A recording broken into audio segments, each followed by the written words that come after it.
Likkutei Sichos, Chelek Bechukosay beis.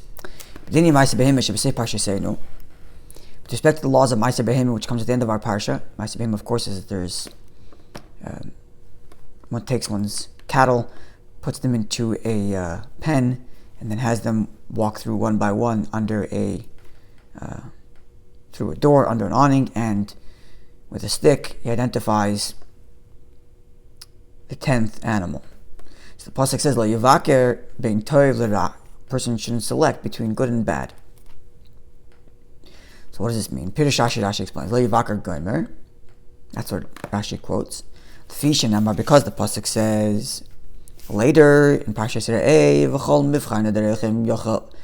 pasuk says that when a person brings a carbon, everything has to be the choicest and best. And this 10th animal is going to become a carbon. So maybe instead of letting the animal just walk through and whichever one it happens to be the 10th, that one goes to the Mizbeach, maybe I should choose the best one because the pasuk says Derive.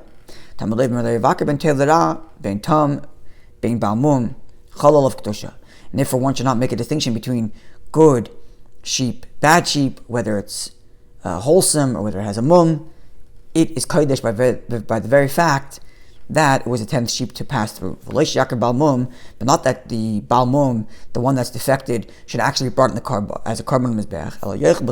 But rather it should be eaten under the guise of the law of Meiser, eaten by the owner. If Aser ligzois v'liavid, and it's forbidden to share the sheep's wool or to do any work with it. Okay.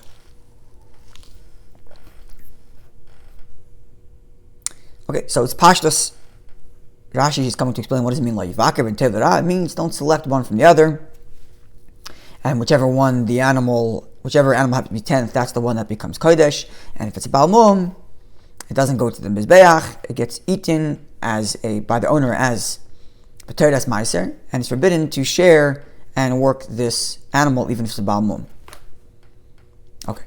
Now, V'hinei Tchilas Pirush Rashi, the opening parts of Rashi, which is the when the suggestion that you might have thought that you have to choose the best animal because the pasuk says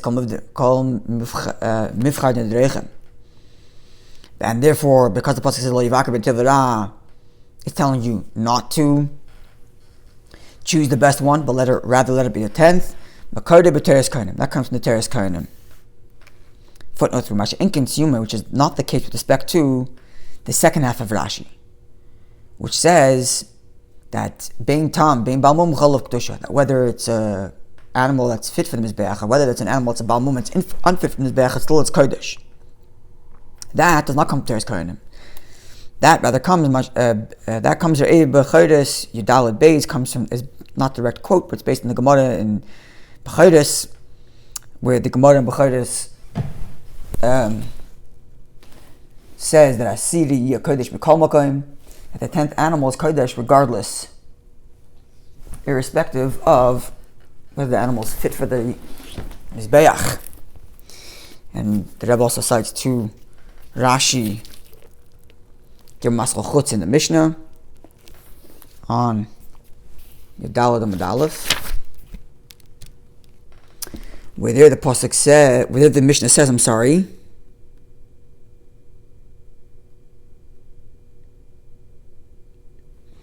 that other kachim which got a mum, then you have to be paid it, and it goes to chulin, and you're allowed to work with it, and all the rest of that, with the exception of Bechor and Meiser Behema, this 10th animal. And Rashi says, Shafilu b'mumun chalal in Kadisha chamura. And with respect to Meiser, Ksiv le'vakar ben tevera, the mash ben tam ben balmum, Kadesh, toiv tam, ra balmum. Okay, so that's Rashi and the Gemara in Bechukosay. So the first half of Rashi, which says that one shouldn't choose the best, even though the pasuk says kol mivchan derechem, that comes from Teres Kohanim, as opposed to there's the second half of Rashi, where Rashi says that whether it's a tam, whether it's balmum, it's still Kadesh, that comes from the Gemara in Bechukosay. This distinction is going to come up again in the Hardis, as it says, the Rebbe says, they come on Hardis 18 and 22, And that's why I am stressing it now, because it's important to know this distinction later. Okay. However, Yedua, it's well known, Rashi does not quote teachings from the Gemara, from the Chachamim, unless it's necessary to understand the simple pshat in the pasuk. Okay, so the fact that Rashi brings the first half, which says that one should not decidedly choose the best animal to be the 10th, but rather let it happen automatically. And this is in contrast to the fact that the pasuk says with respect to other kabbalah that you should choose the best. That Rashi does need to say here. Why? Because from the simple reading the psukim, it's not understood. Why should the pasuk B'chlal tell you that you shouldn't? Why should the pasuk explicitly tell you not to choose the best from the bad? To choose the best animal to be the ma'aseh. Didn't ma'aseh behim before the very pasuk just before it, which describes the animals going under the stick that you're holding, whatever passes under the shevet, Kadesh, 10th one becomes Kadesh. The simple meaning is that the orders, that the structure has to be that the animals pass under the stick, and the 10th one's Kadosha is holy. Not that you go and choose one out of the 10. So from the very description of the fact that they have to file by and you choose and you hit the 10th one already tells you not to choose the 10th, but rather it happens automatically. In addition to that, the pasuk says, Yavar, they shall pass under, v'lo yaviru, not you shall make it pass. In other words, if for whatever reason the Torah wanted the animals to pass under your stick, and the pasuk would have said, you shall make it pass, then maybe you would think, okay, so you should organize it in such a way that the 10th one would be the best one. But the pasuk didn't say, the pasuk says, Yavar, let it pass, implying that it happens automatically. Ma'atz mashma, it's done automatically.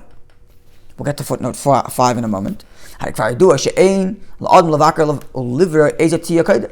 we already know from the structure of the way the animal is chosen that it's not to be done in such a way where you decide to choose one, but it happens automatically by the fact that it passed under as the 10th one. Why the pasuk has to repeat itself and say,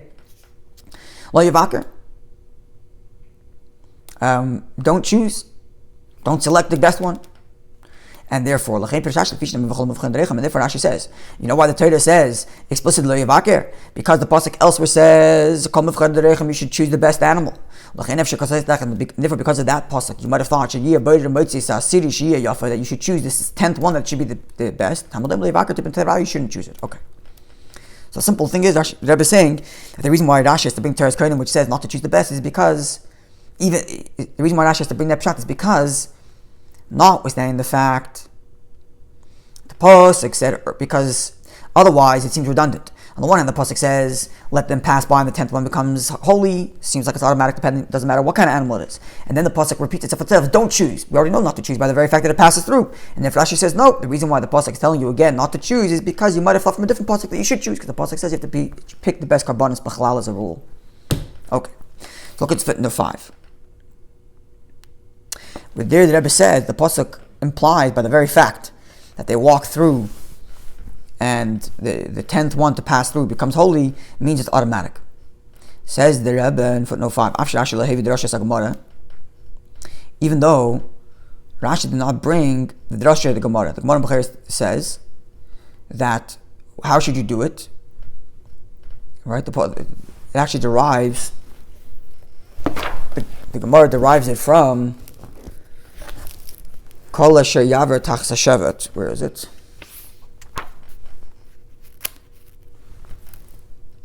Non-chesamid days. Tanabon Beis said Meiser Koinsin. How you choose a 10th? But Koinsin Ladir, you put them into a pan. Va'oisel and Pesach, make an opening, cut them a small pot, so that two can't go through as one. The mothers are on the outside of the pen. And the children are inside the pen. And the mothers start to cry, to call them, and they walk through to meet their mother.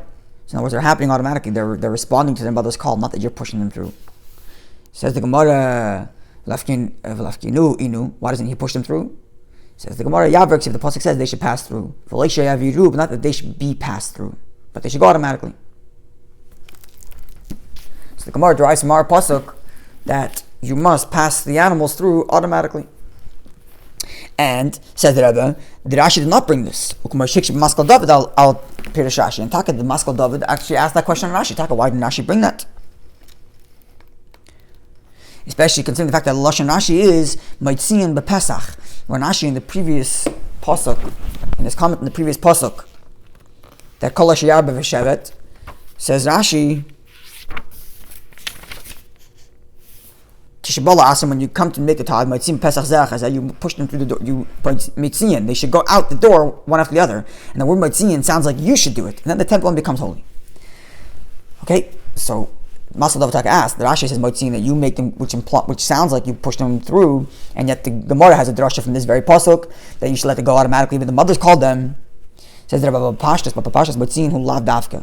Rashi's not being medayik Mitzian to mean Mitzian being down that you actually push them out with your hand. But rather that you're causing them to go out, which is what one of the answers on this question of Maskal David. And Taka, you're causing it to go out by putting them, even according to the Drashas Chacham, where you're putting the mother outside and the children are following through, you're making that happen. But for Rashi, Mafik Pirish Tevas, so first of all, that's number one. Mitzian doesn't have to mean biyadayim. It could be that you orchestrated that it should go out automatically. And befrash Rashi lemapik Pirish Tevas the Chol Asher Yaver Shemas Musim Ma'atzma Pshutai. Specifically, given the fact that Rashi doesn't specifically change the meaning of the verse Yaver. If Rashi were to take the word Yaver and say no, it doesn't mean Yaver automatically, but it means you have to push it out, then okay, you have a taina. But Rashi is just describing how the tenth is chosen. He's not telling you what the taich in the word Yaver is, and therefore leave the word Yaver as it is, that it happens automatically. B'chlal, like Osik the Pirushay. Rashi's not dealing with Yaver. Shalachin lo hitik tevas Yaver. V'rak maf mefarish tevas tachas hashevet. He's explaining what it means that you have 10 walking by your stick, but not to explain how you're making them pass by. Okay. All to say that even according to Rashi, it remains that the animals go automatically by virtue of the fact that there's Yaver tachas hashevet, and therefore, why does the pasuk say lo yavaker? Answer: because the pasuk later says called Mivchan Derechem, and therefore you might have thought you have to choose the best, and thus the pasuk has to repeat itself and say Lo Yaver. However, into the Panim, if this was Alpizay to move on Siyuma, if this was the only pshat in Rashi, then the second half of Rashi not understood. Okay, so that's from the first half, but then Rashi continues being Tam, being Balmoon, whether the animal is whole and fit for the Mizbeach, or whether it's a Balmoon and it's unfit for the Mizbeach, Chol of Kadisha gets holy. Hayalav Sefer Reisha. The two statements are unrelated. First, we're talking about whether or not you're choosing the best. Now you're talking about a Balmoon versus a Tam.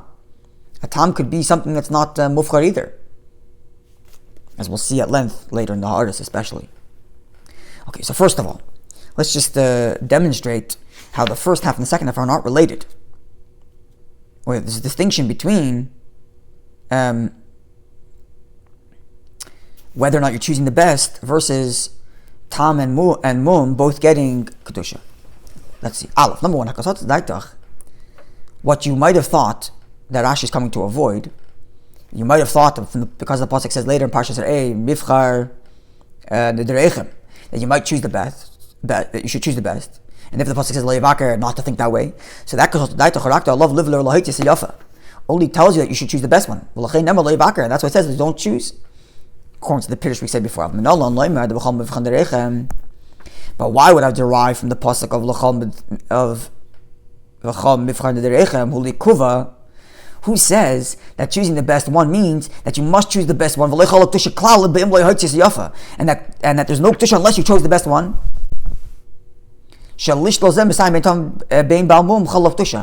At the end, when he says whether it's a Tam or Balmoon, you still get Kadisha, he's telling that to you as if you might have thought, oh, you know something, the Balmoon doesn't get Kadisha.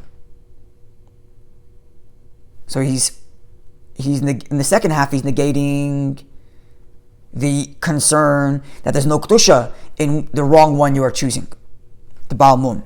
Whereas in the first half, he's not telling you that if you don't choose the Yafa, it's not Kadesh. It is Kadesh, because that's not the pshat in the pasuk there called Derechem. If you don't choose the best, it's not Kadesh. And like footnote 6, Rashi in Parshas Re'eh, this teaches that you should bring for the best. Not that you have to bring, you should bring. And if you don't, you failed at that mitzvah, but the Kadusha is still on that carbon. In other words, if you choose to bring a carbon, and as long as it's kosher and it's not a Balmoon, it could be, even if it's not the Muffler, it could still be offered in the Mizbeach. So we already see a distinction here between the first half of Rashi, when you're talking about whether or not it's the best one, whereas whether it's the best one or it's not the best one, it still can go to the Mizbeach. Whereas the second half of Rashi, where it's discussing Tam versus a Balmoon, a Tam can go to the Mizbeach, and a Balmoon cannot go to the Mizbeach. Distinction already, number one, between the first half and second half of Rashi. And number two, even the language, Pasach beyafa b'sayin b'tam. He began with what's choicest, and number two, what's a Tam. Okay. What does he mean by this? In other words, the Rebbe is telling us not to think that Tam, that the first half of Rashi, where he's telling you to choose between, where he's telling you not to choose the best one, don't think that means good as in a Tam versus a bad one, Balmoon. But rather, both the good and the bad in the first half are a Tam. What's the proof? We must say that if you were to think, if we were to follow your logic to choose the best one, dafka, it doesn't mean that you shouldn't choose a Balmoon. That the Balmoon is not something of a concern that needs to be negated by the pasuk which says you have to choose the best one. The pasuk over there is whatever you're going to give to Hashem should be the best. If something is a Balmoon, it's not b'chlal called a neder. It's not considered an animal to be offered in Hashem, and therefore it's offered to Hashem. And therefore the pasuk says kol mifcha derechem. It's talking about after the animal's already kosher, then you have to choose the best one. And therefore, you should take a beautiful one, a fat one, and not a weak one and an ugly one, mara and bad look, or a weak one, or a weak one. I'm going to finish to the end and then we'll get to the footnotes, because the footnotes are kind of a zayte gezach. Well, let's look at footnote 7 first of all. This is the psukim which say that a Balmoon is also for the Mizbeach. Rashi says a pasuk chabez gimel pomim. The pasuk says 3 times that you should have a Tam. Right? It's Ember.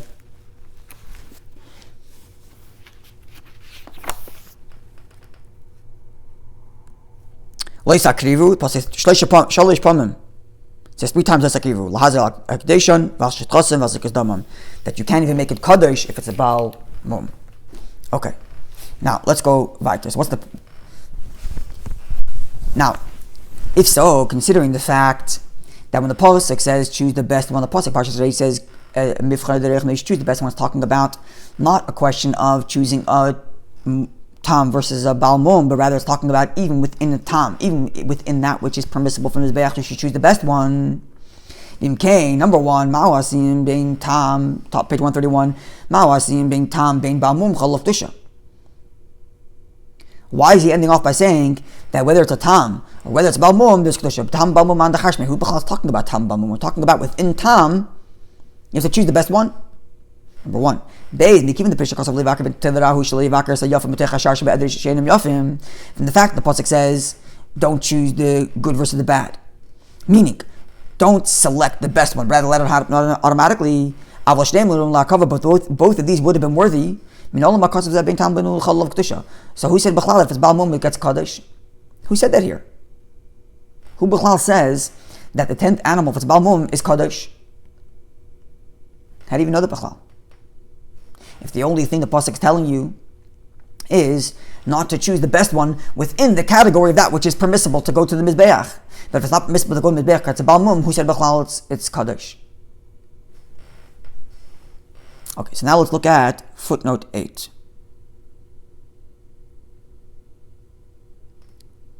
V'chein perish harshim mishans b'teres koinim u'bir perlo chilek alaf asay peivav b'soifa v'ela kamon har 22. Okay, we're going to get to har 22 later.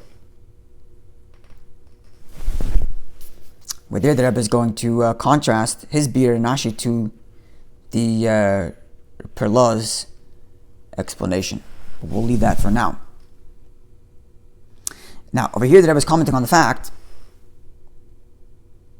that a person should take the best one.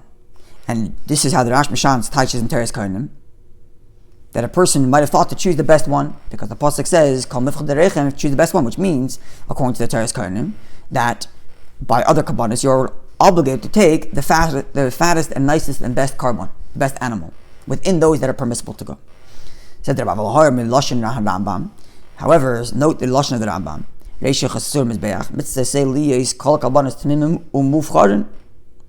That a person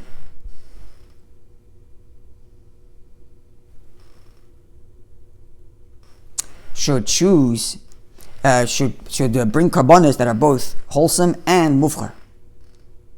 Okay, now this implies that the Rambam continues and quotes, the pasuk says that you have to bring a wholesome carbon as a leratzin for Hashem's desire. Now, you might suggest, therefore, that Tmimim and Mufcharin are both part of Tmimim, both part of the din of being a mum, and not that there's a special din that you should have in addition to it being tam, but it has to be Mufchar. Maybe they're both just two elements of Tamim. But she says, Prat Naisif. But maybe it's another detail. There's one dish that you have to be a tam, and number two, it has to be Mufchar, in addition to being tam. And therefore, what does it mean when he says you have to bring a mufchar?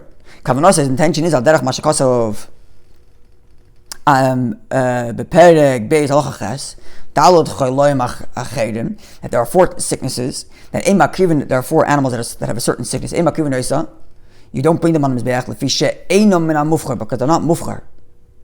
The pasuk says you have to bring the best ones. Now, don't say the reason why you can't bring it is because it's a Balmoon. And that would mean that Mufchar and Balmoon are one din, and there's no special din to bring a Mufchar in addition to being not a Balmoon. Okay, because he says over there at the end of Halacha Ches that if you do bring an animal which is sick of one of these three sicknesses, it's still the carbon is a skabel. That the pasuk says that when it comes to a balmum, that it has to be, that it's not going to be accepted. Okay. So here you see that there's two different categories. There's tmimim, and tmimim is a requirement that if it's not tamim, if it's a balmum, it's not a mizbeach. But then there's another gather, that a person should choose mifchar. It shouldn't have one of these four sicknesses. But if it did have one of those four sicknesses, it's still accepted even though you shouldn't have done it. So there's two different gedarim. The Reish Perek Zayin Sham, La Yavi Se Kacha Shakar VeYomer Harei Ein Baimum. A person shouldn't bring a carbon and say that's weak or not good looking, and say, look, it's Ein Baimum, it's technically kosher.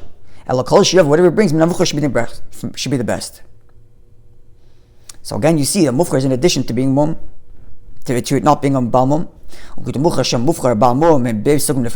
And another proof that mifchar, that choicest animals, is a category in addition to it not being a balmum.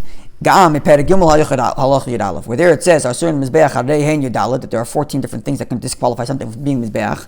Number one, balmum, and then she'enim min mufchar, two separate categories. Okay. In order 11, we're going to get more clarity.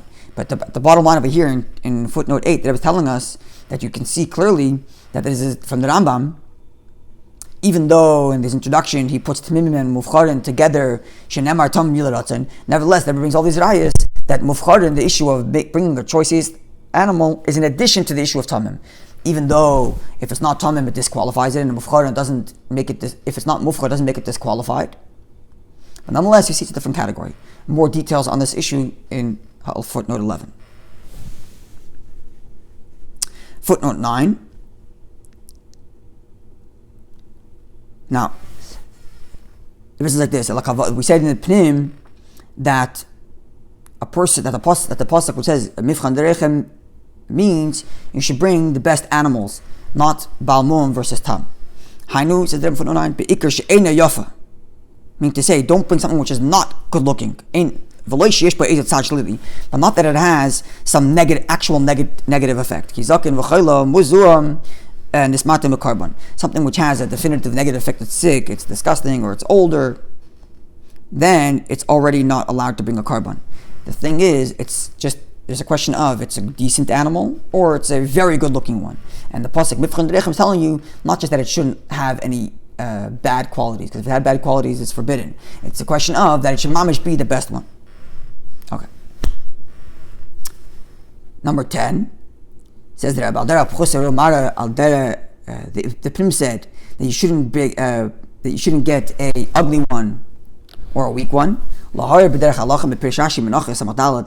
Maslafin says the Bechukosay is Issa der Akivu no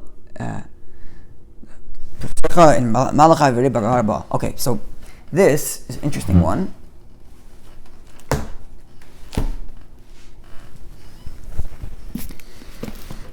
Menachis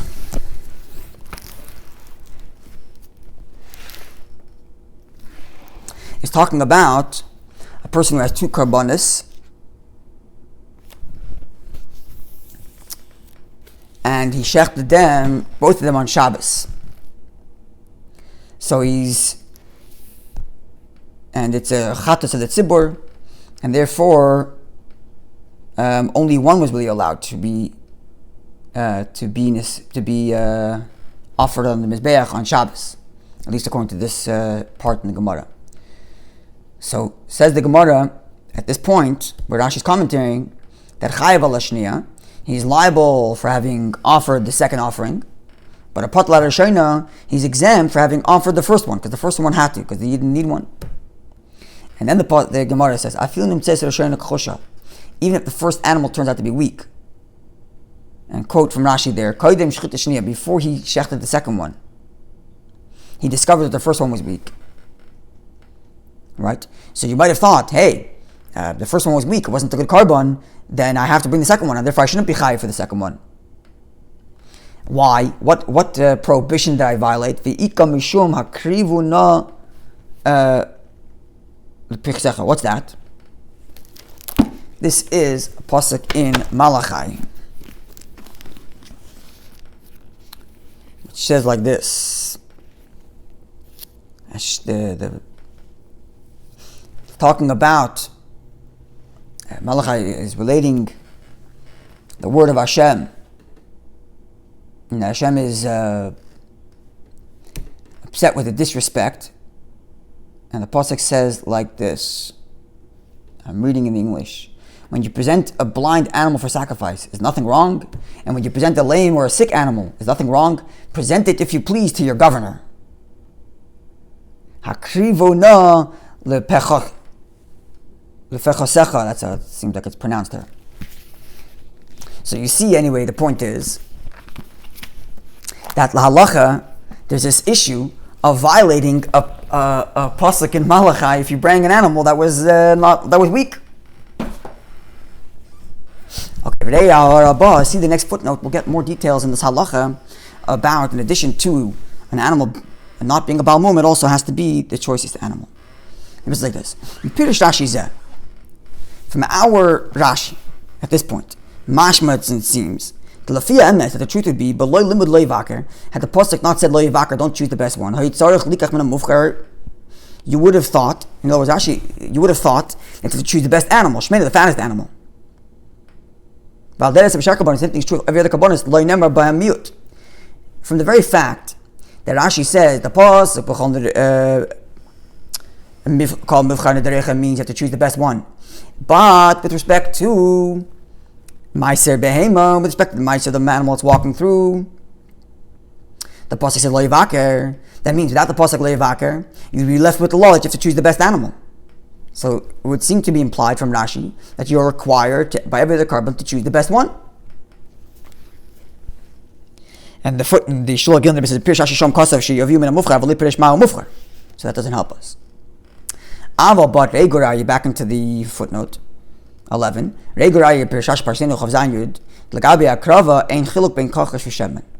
That so far as when it comes to the carbon going on the Mizbeach, there's no difference between a weak one and a fat one. Okay, so this seems to negate what the Rebbe just said, that according to this Rashi, L'Chora, you have to bring the fattest, best animal.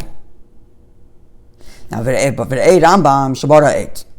But see, the Rambams we just listed before, where there it does say that in addition to carbon being tam, you also have to bring Muffler. Even if it's still the skabel, but you still have to do it, at least the chatchila.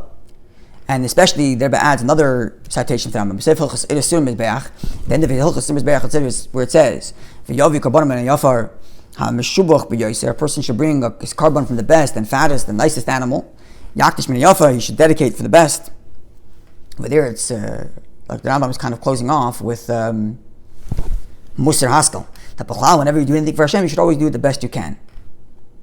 Where it says the same thing, when a person gives, he should give the best. I didn't get to look up the Ripelon, I didn't get to look up the Tzinum Torah, but I saw that something's Paneach, at least the part that's quoted on Pirish Rashi al Torah, where there he quotes this Rambam to say that yes, l'chatchila, a person has to bring the best animal in addition to just being a tam. But should be noted, the Rambam, which ends off at the end of what I just quoted to you earlier, that a person should bring the best carbon. Where there, as I mentioned before, it's talking about the Rambam's Musar, where he's telling you that Bechlal, whenever you're dedicating to the Eibush, you should dedicate the best. Maschali begins that halacha by saying, a person who wants to give himself extra schus should control his inclination, which rather be cheap, and push himself to do more. Now, which means, the point of it here is to be koifez yetzer, and therefore, if in his carbon, even if he's bringing a carbon that's kosher, obviously, but it's not mufler, but if he's bringing it with the right kavana, he's being koifez yetzer, especially if he can't bring another one, because that's the best one he has, let's say, mitzvah b'zek and b'zeh, then it's equal mitzvah. See the Gemara, where there it says, the famous Gemara, which says that it doesn't make a difference if the not here, where is it? Oh.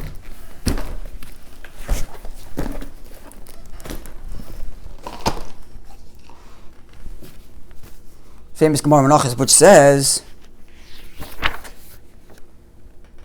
it says Ishareach Nechayach 3 times by different type levels karbonis. Loy Malach Echad Amaybav Echad Amayit Obavachi Skavim Libel Shemayim. Yeah, so it doesn't matter how big the carbon is. The point is, where's your heart? What are you meaning? And therefore, from the fact that the Rambam opens up his halacha by saying, maybe he also is talking about the kavana shebadavar, and therefore there really is no distinction between a bigger animal and a lesser animal.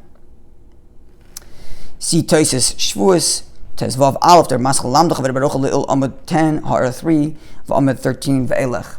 Okay, so this is a little bit interesting.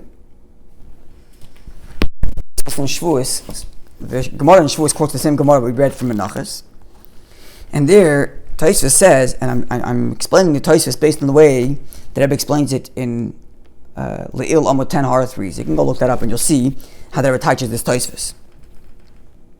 When Tosfos quotes this Gemara, the Gemara says, "Lamdacha echad amarba, echad amarba mechad mayit vachi iskabel niveshamayim." So it says Tosfos afkav the amara echad miyuchet shebe'edrei. That a person is supposed to choose the best he has. If he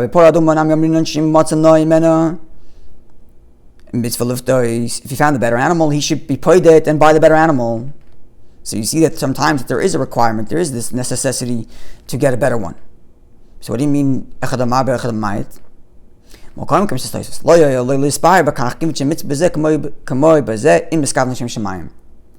But Tais is saying, don't show off by the fact that you have a better animal. Because that's the point. The point is, where's your kavana?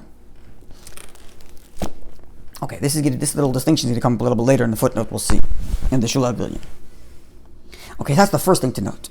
That lav davka from this last halacha in Rambam doesn't mean that there's actually an inyan that you have to have a better animal. The ikir here is the kavana belev. That's aleph. Well, at least in a situation where any yachal have a yoser. Beis. Messiahim, the Rambam there concludes, the pasuk says all fat should go to the Eibush, all fat of karbonis. And it's kind of a broad term to describe that a person should give everything of his best to Hashem. Over there, it doesn't bring the pasuk Mifchan Derechem, which that's the pasuk that the Rambam brings earlier to prove that a person shouldn't bring sick animals even if they're in a tum. So you see already here that the halacha there is not a question of bringing the best. It's more of an issue of your kavanah that you should be dedicating your best and have your heart in the right place. But the reason why he didn't bring the pasuk Mifchad Derechem, because when it comes to Kabbalah specifically, he already brought that pasuk, the Perek Beis Halacha Ches, Sham, which we quoted earlier, where he says not to bring those sick animals, even though they are tum. But for Kan Hevi, that's the Rambam we quoted in Har 8. The Kan Hevi called Chil Vashem over here, bring Kol Chil Vashem, called Dover Shul L'Shem Akel. Because over here he's talking about a more broad thing, that anything that you're doing to Hashem should be the best, and that he's bringing Kol Chilav. Okay. Or Yesh Leimar. Or we might say, Shladas Rambam, Mifchad Derechem Shel Rak Se Kachosh V'Kar. Reish Perek Zayin Sham, V'Chalayim Acherim Shebe Perek Beis Sham. The pasuk Mifchad Derechem is only a question of don't bring sick animals even if they technically happen to be a tum. And the like, Hainu Heit Bechayof of Muffler, to bring something that's decidedly opposite of beautiful. Footnote, but as I mentioned before in R9, if it's already has a negative defect, it's sick or it's disgusting or something like that, it's already, or old, it's already classified as a mum. So here we're talking about something that has no decided defect. It just isn't perfect. And that's the pasuk Mifchad Derechem is coming to tell you not to bring. And that taka is a chiyuv. Even though if you fail to do the chiyuv, the carbon is still accepted. Now, this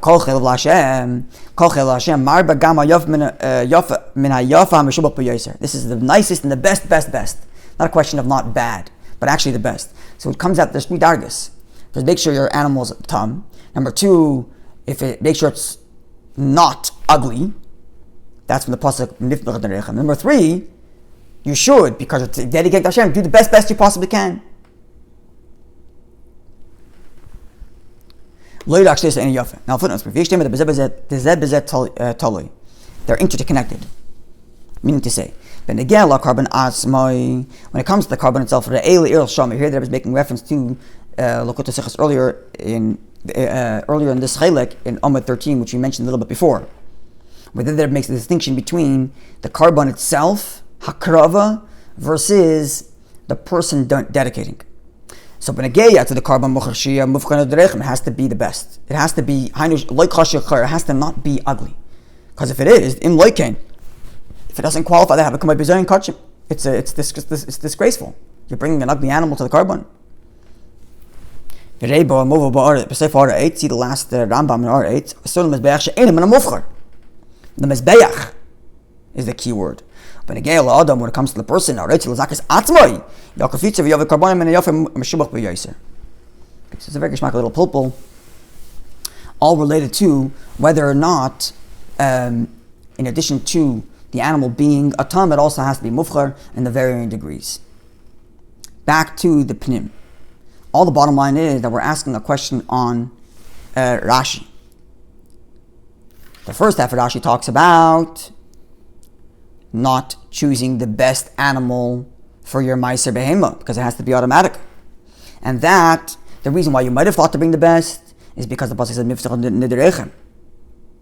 And Mifchad Derechem, as we just proved in the footnote at length, is only talking about once it's already a tum. And therefore, why is Rashi concluding with this other statement, which seems to be unrelated, that tum and Balmoon are both chal Kadosha. First of all, who's talking about tum and Balmoon? It's not the issue here. Number two, who said B'chlal Balmoon gets Kadisha? At least at this point. That was all question number two. Question number three, Gamtzah, we also understand, but Chilas Pirusha, in the beginning of Rashi's Pirush, Maitik, Raktevis, Leivaker. At the beginning of the first half of Pirush, we talks about the difference between Mifchan Derechem, a good animal or not a good animal. If they're both in Tam, there he just quotes the pasuk Leivaker. But the rest of the pasuk says B'tevet Miramis, B'Vagoymer, just adds the word Vagoymer, etc. But in the middle of this Pirush, where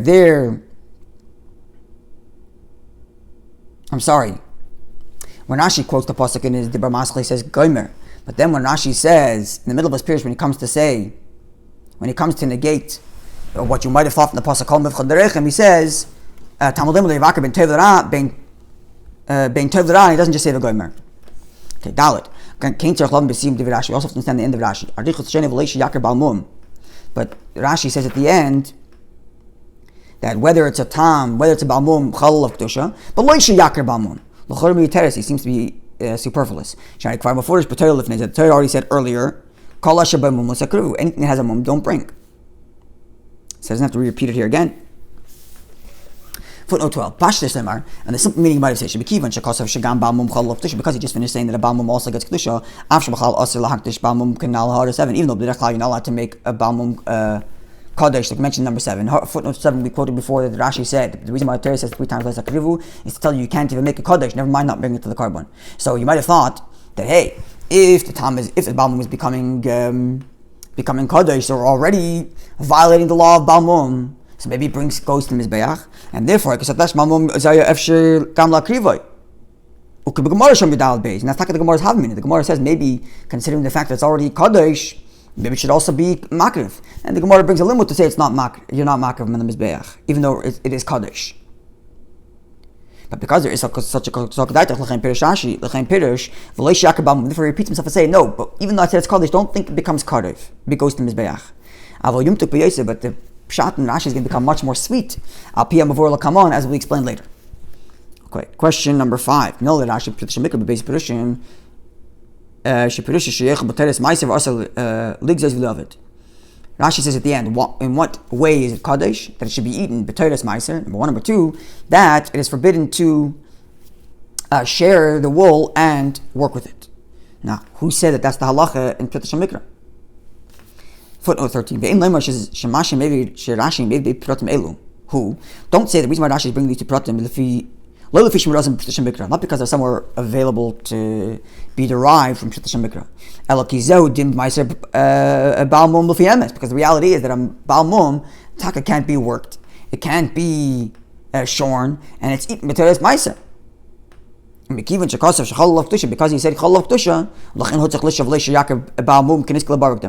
and therefore because he said that the Balmoon has Kadosha, therefore he has to reiterate and say that you shouldn't bring it to the Mizbeach as I mentioned before, because you might have thought you've already, it skips the law of Balmoon.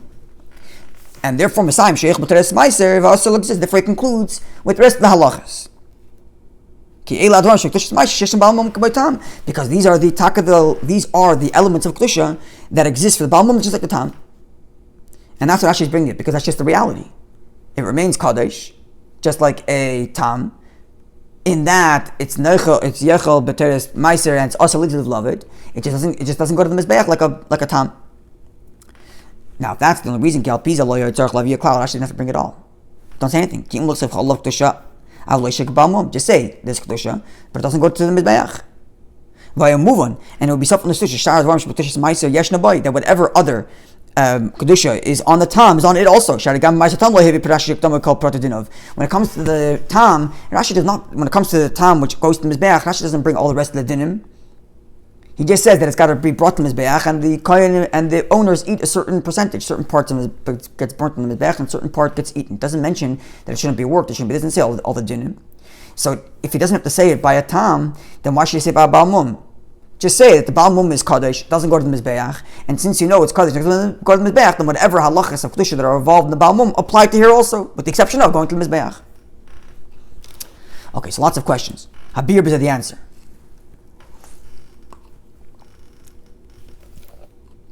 Tevas lo yavaker. This word, don't be mavaker, which we translated before is not to select. Efshir ba beis perushim. The truth is, there's two possible translations to the word Yavaker. Aleph bitter, one is selection, and that's the pirush we've been giving until now, because we'll see that's the right pshat. And under our circumstances, what do we mean not to be biter? Don't select 1 out of the 10 for your to be the meiser. Days milashim b'kadis. It can come from the word b'kadis, which means to investigate. This is talking about the halacha. Look in footnote 14. Lashon hakasav kadoshim yites chaf v'rei pershasham levaker sadavar. It's talking about a person who has relations with a shivcha, and we're not sure if she was already redeemed or not redeemed. So the pasuk says, "B'kodesh tia." Says Rashi, "Yeshal bezdin levaker sadover." Bezdin has to investigate the matter to find out is she taka a shivcha or not, and therefore it's a question of whether or not they're chayiv misa or not. Okay, so that's the other translation of the word bikur, yevaker, to investigate. Now, how would that apply to our situation with the animals in the pen that are waiting to go through for Ma'asav? Over here would mean not that you should select one from amongst the 10 that are already in your pen. Rather to investigate the entirety of that herd. Meaning, the entirety of the herd of 10 animals, from which there will be one that's Kadesh of 10th, team of a Kadesh should be selected, should be investigated.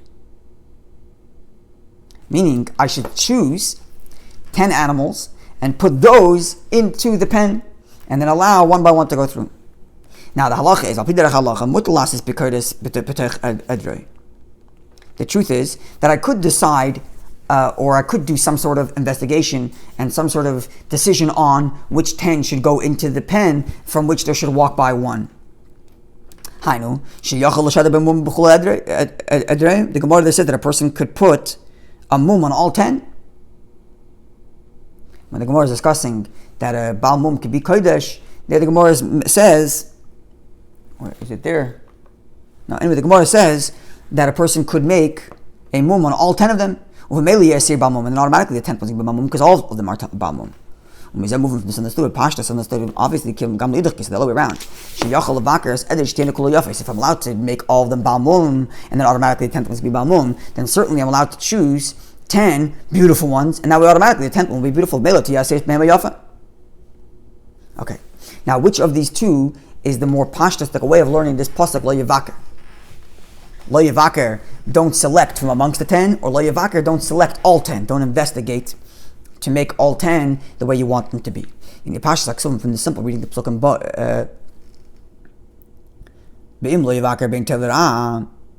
when the Pasuk says not to be mavakar between good and bad, simply it means, just reading the Pasuk alone, it means don't select the good one from amongst the bad ones.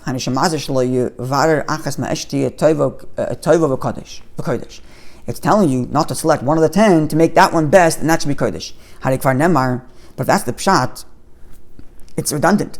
It already says, whichever of the 10 is going to pass, whichever is going to be the 10th to pass under the rod, that becomes Kadesh.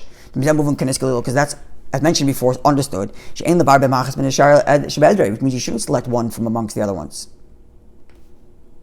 So even though the simple reading, the simple translation of the word Leivakar means don't select one out of the 10, but that can't be the simple pshat of the pasuk, because the pasuk already told you before you shouldn't do that by the very fact that the pasuk says let them pass through. Therefore, it would be better to say Leivakar Melashim B'Kodesh. That Leivakar means not to investigate and not to investigate all 10, that they all be the way you want them to be. Don't select all 10 of them that should be the way you want them. And that would be not the way the halacha is. As mentioned before, the halacha is you could do that. You're allowed to make all 10 of them into Balmoon if you want. And certainly you're allowed to make them all 10 of them good. But from the fact the pasuk already says not to select one from the 10, in the fact that the pasuk says they should walk under, and the 10th one automatically becomes Kadesh, then when the pasuk repeats itself and says Lo Yevakar, it must be something new. And if it's saying something new, then maybe it's teaching you that you cannot choose which 10 are going to be in there to begin with. Ulam. But Rashi doesn't say that. Rashi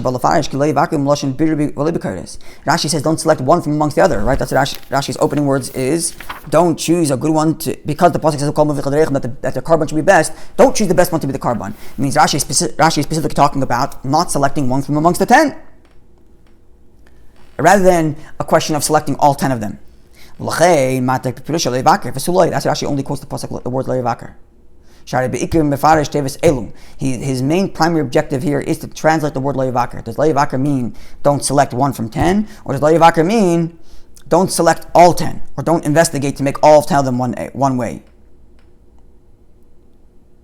Now the question becomes, well, how does he know that? How does he know that lo yivakar means not to select one from the 10? The proof that Rashi's Pirush comes from the next words. Bein tov l'ra. That he alludes to by saying v'gomer, etc.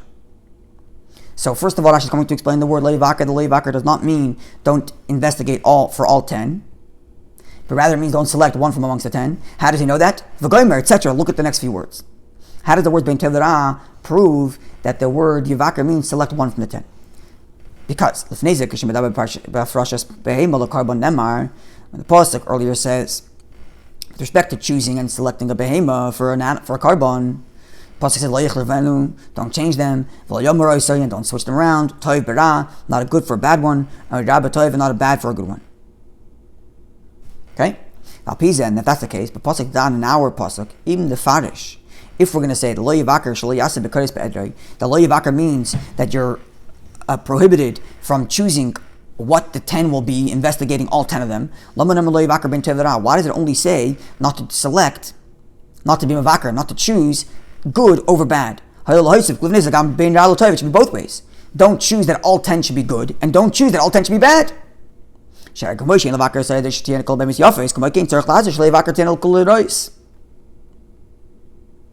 Footnote 17. Now, even though it would have been known automatically, meaning to say, the pasuk says don't select to make all 10 of them good, and obviously I can't make all 10 of them bad. So why do I have to say that? Why does the pasuk have to repeat it? It says that Rebbe, no, because there's another thing that comes along with it that you wouldn't have figured out. Had it been a Kosher king, then that means the selection of choosing all 10 to be bad is worse than the selection of choosing all 10 to be good. In what way was it worse? In that, if you make all 10, the pasuk goes on to say that if you... Right, where's the chumash here?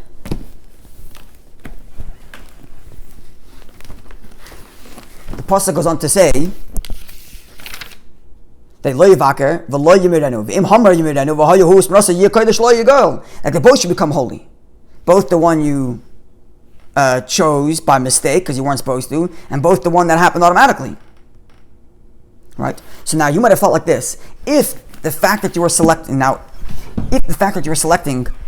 10 to be bad is worse than the selection of 10 to be good, then you would say, when you choose 10 to be good, it was wrong of you to do that, but it still becomes Kadesh, and the next one also becomes Kadesh, as the pasuk says.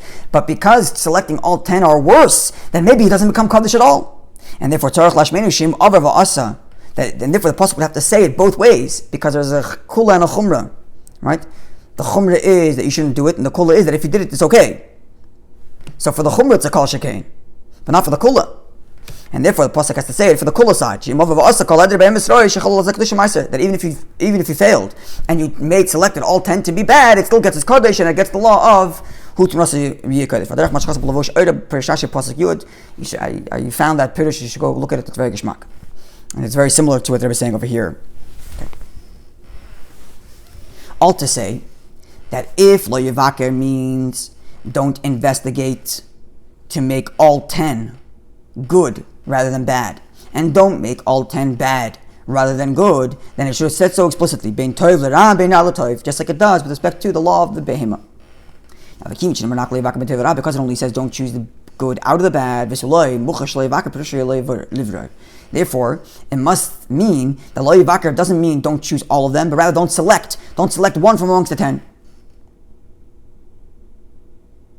Now, if you're going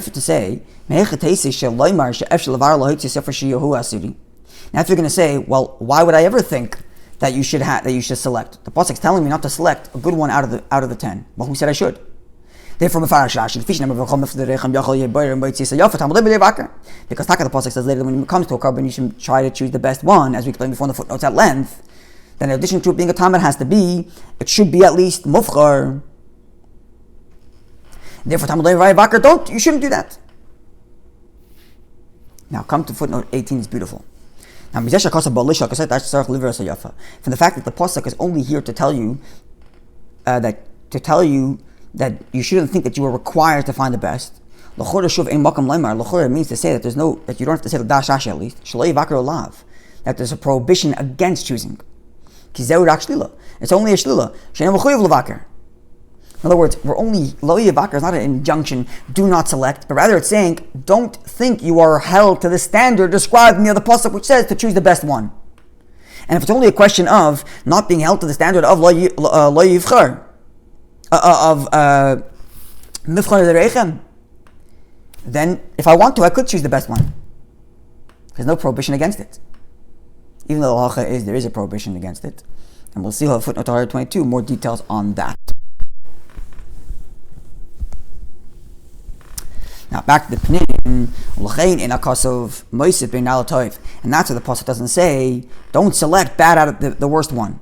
Because the pasuk already said whatever passes under the 10th, whichever one is the 10th one to pass under the stick automatically becomes Kadesh. There's no reason to say that you should select a bad one. Imlav, the only reason why one would think you're allowed to select is only for a good one. Because it says you should choose the best one. Therefore,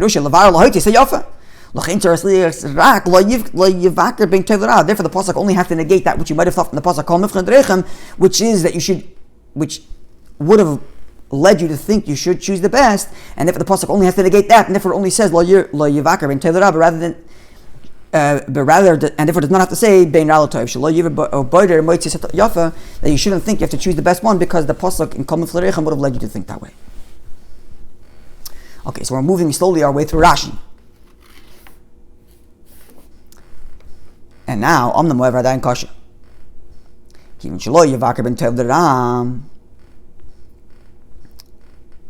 Because according to what we just said, the pasuk would do not select good from bad. Don't select the best animal.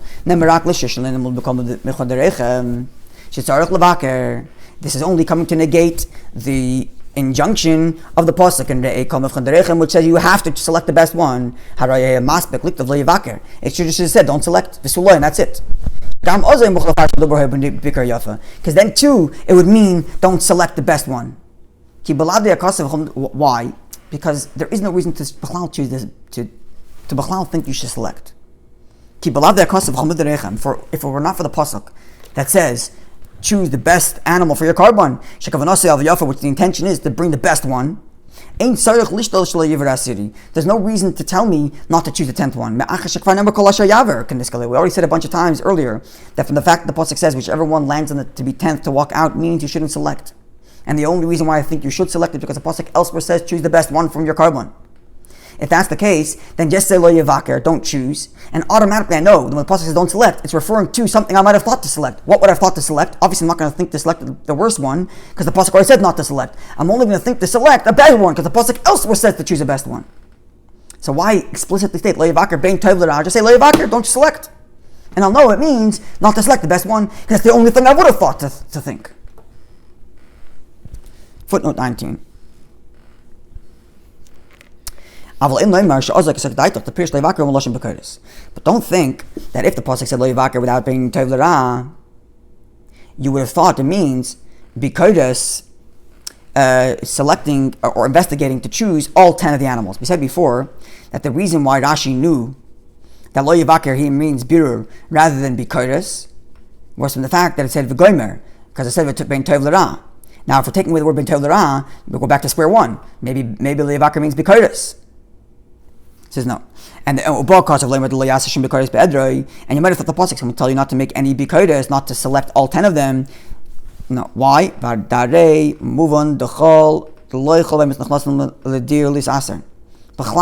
Not every single animal you own goes into that pen to be selected for the 10th one. Rebbe in Zayin Aleph, where there talks about certain animals that can't go in, which is, look up again.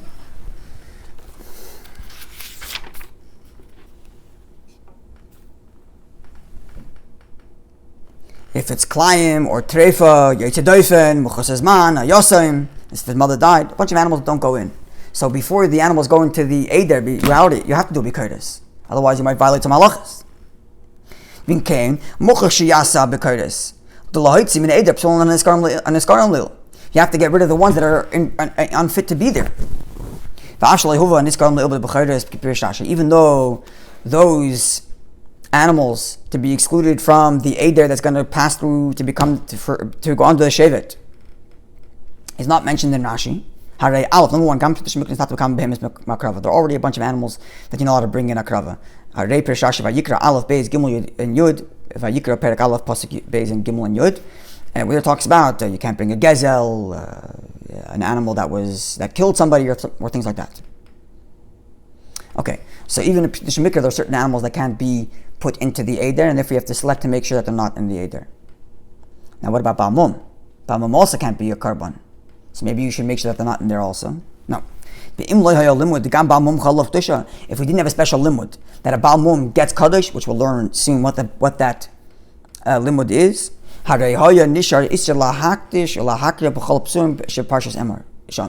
if it were not for this special limud that says that the Kadisha of Meiser does land on a Balmoon, then Taka would have thought you have to go through Dua B'Kadosh and make sure there's no Balmoon in your Eder. All to say, we cannot touch the word Lo Yivakar to mean not to make B'Kadosh because B'Kadosh is something you have to do, because not every animal is fit to be in the Eder. And if that's the case, the Lo Yivakar has to mean don't select. Therefore, the pasuk doesn't have to explicitly state don't select good from bad, because I already know don't select means don't select good from bad, because good from bad is the only selection I might have thought to do based on the pasuk called Mivcha Derive. And therefore, says the Rebbe back into page 133 on the right hand side, Rashi, from this Rashi proves that the word ben tov l'ra is a new din. Lo yivakar is one din, don't select the best. Ben tov l'ra, a new din. What's the new din?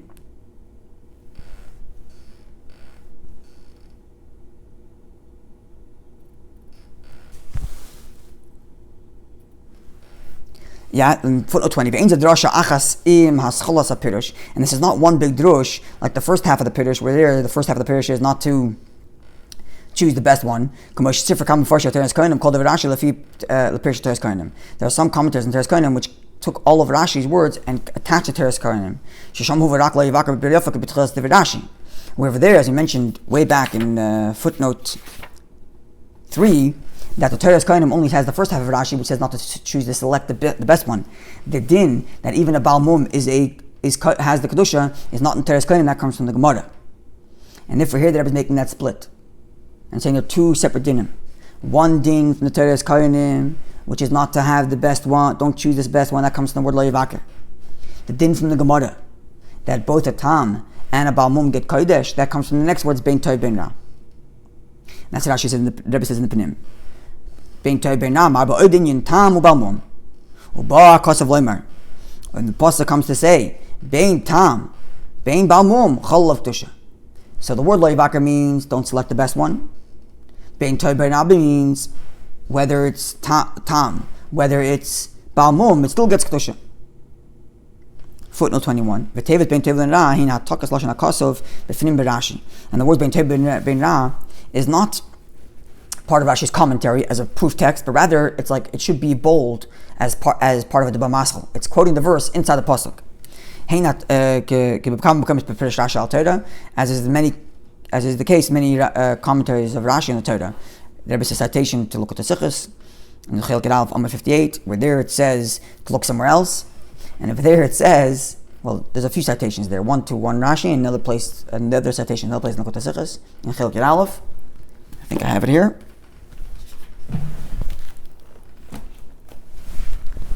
No, where there it says that it could be a problem with the Bachar Azetzer. At least with respect to the Rashi that Rebbe is talking about there, not necessarily this Rashi. But the bottom line is that it's not uncommon for Rashi to have a Dibra Maschal, explain one word, and then the words flow, and then there's the next words, and where he explains the next thing, even though, like Rashi's interpolating the pasuk, and the words in the pasuk are not the proof text, but rather more like a Dibra Maschal. Now, and it continues. Now, even though Balmoon doesn't go to the Mizbeach, and generally speaking, this Meiser, the 10th animal, should go to the Mizbeach. Kadosha is a Meiser, they call it the Mizbeach, and that's the Kadosha of the Meiser. That it should be brought to the Mizbeach. That's what Rashi said in the previous pasuk, when the Rashi says, when the pasuk says, Vasiri Kadesh, Kadesh for what purpose? Kadesh, they carve the Mizbeach. Yeh Kadesh the Kadesh Mizbeach Dama Murav Abbas and Echel Bailam. So Mikomokar Manu Mashnam Levaker Ben Tevera. But from the fact the pasuk says Lo Yevaker, specifically from the fact the pasuk says the term Ben Tevera, Shapirish Gam Tam Balmoon Kinis Glil, which Toivin Ra in this context means Tam and Balmoon, and the pasuk is saying that whether it's a Tam or Balmoon, Shagam Balmoon Chalav Kadosha, even a Balmoon has Kadosha. Okay, footnote 22. Making references a few times in the previous artist to this footnote, so let's see what it is. Based on all this, it comes out the Pirush Rashi, the Pirush al Torah, that in Rashi's commentary on the Torah, not on the Gemara as we'll see soon, Ein ba kasav lo yivakar ben tevera iser lav. When the pasuk says lo yivakar ben tevera, there's no iser here. Why? Because when it comes to the first half lo yivakar, which is not to select the best one who shlila, it's only to negate that which I would have thought from a kol milchum derechem. She'ein tzarich levakar she'ein tzarich like that you don't have to. So lo yivakar is not an iser; it's just removing a chiyuv of choosing the best one. But if you want to, maybe you could. At least in Pruta Shom Bikra. But again, Balmoon, with respect to the second half of the pasuk bein toy bein which tells us that even a Balmoon is there bar kasav lemer shechal of Kadisha. That even a Balmoon has Kadisha. There's no prohibition b'chal. The loy kumay shekasa the beer per law, and not like the way it's explained there, which we mentioned before a few times. I didn't get to look it up, but here the Rebbe gives us at least a tamtzis, at least some part of what he says, even though kedarkoi is barichos. Where there he says, Dimitevas bein Balmoon, that the words in Rashi which says bein Balmoon chal alav Kadosha, ve'elach, from there going forward, who pirish acher, is a new explanation, kumay dover acher pirish Rashi. Like it's a separate explanation. In other words, there's two explanations to what lo yivakar means, according to this pirush. Lo yivakar is pirush number one is don't choose the yafa. Pirush number two is davar acher bein tam b'mul chalav Kadosha. And therefore, las chalas pirusha shabal lishla lahitzi is ayafa ein zalav. And with respect to the first half of the pirush, the first version of the pirush, which comes to say not to choose the yafa, not to choose the best, it's taka not a lav, but it's still two different pirushim. As opposed to, according to the Rebbe, it's two different limudim. Okay. Now, according to this pirush, that they're two different pirushim rather than two different limudim, then the pirush hasheni shekoy al tam balmoon he lav.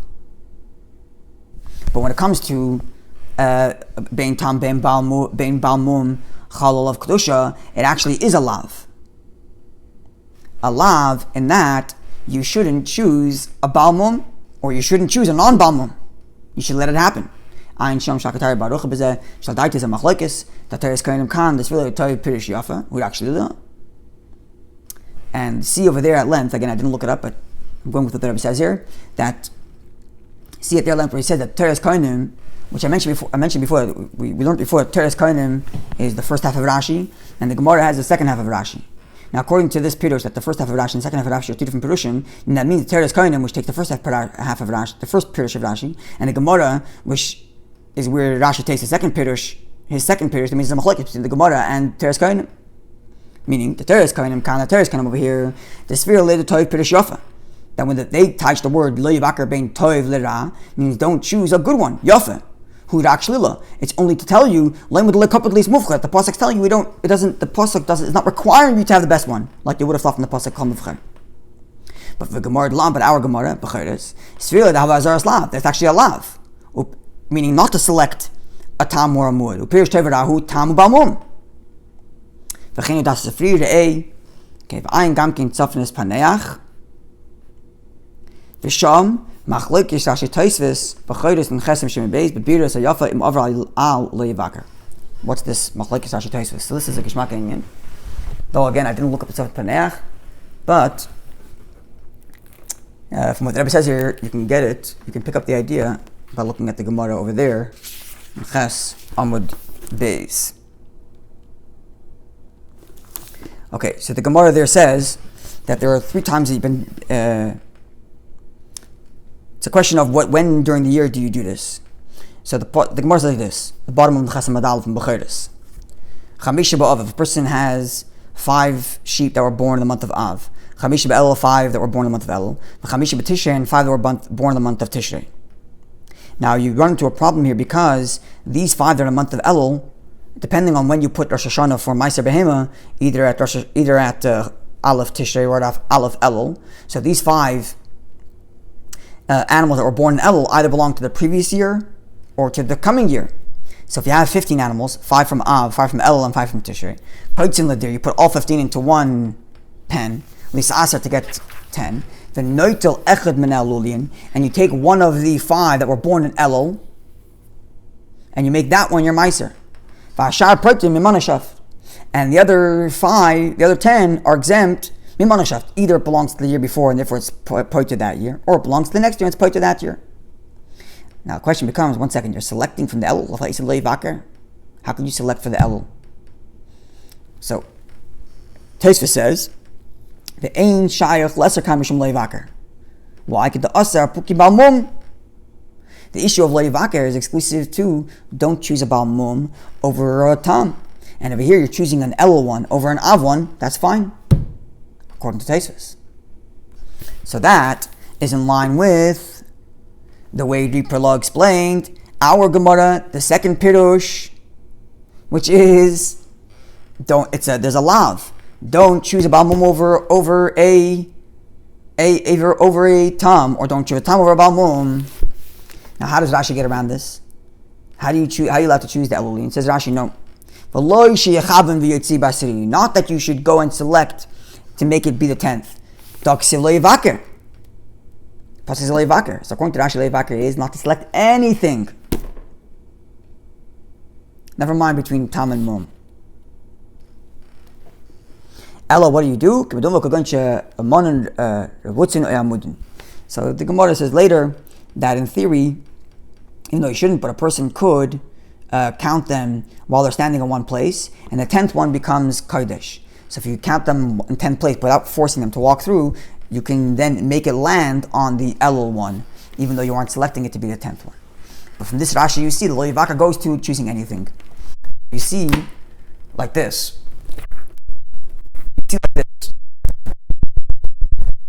You have the Rebbe's Pshat that the first half of Rashi where it says a person shouldn't be Boyer Yafa, that's one limud from the word Leivakar. The second half of Rashi which says that whether it's Tam, whether it's Muad, Chalal of Tusha is taken from the word Bein Tov, Bein Ra, 2 different limudim. And because they're 2 different limudim, therefore the word Loi does not go on Bein Tov, Bein Ra. There's no prohibition in the word Bein Tov, Bein Ra. It's just a statement of fact that even if it lands on Mum, you get it's Kadesh. And the word Leivakar is only telling you don't have to select the best one. That's the Rebbe's Pshat. Which would mean if you wanted to select the best one, in Pritah Shemikah you could. Then you had the Reaper law, which says no. It's 2 opposing Pirushim. One which says Leivakar ben Tov ben Ra means you are not required to select the best one. And the second Pirush Leivakar ben Tov ben Ra means do not select between a Tam or a Mud. And that would be Machlekes Rashi Tosfos. And that would be Machlekes Teres Kohanim and Gemara. If you see them as one Pshat, if you see each of them touching the entirety of the Pasuk, then it becomes Machlekes. Which means that Rashi in the Gemara, Lahalacha says, you're not allowed to select anything. Even the best one. You can't select the Elul one.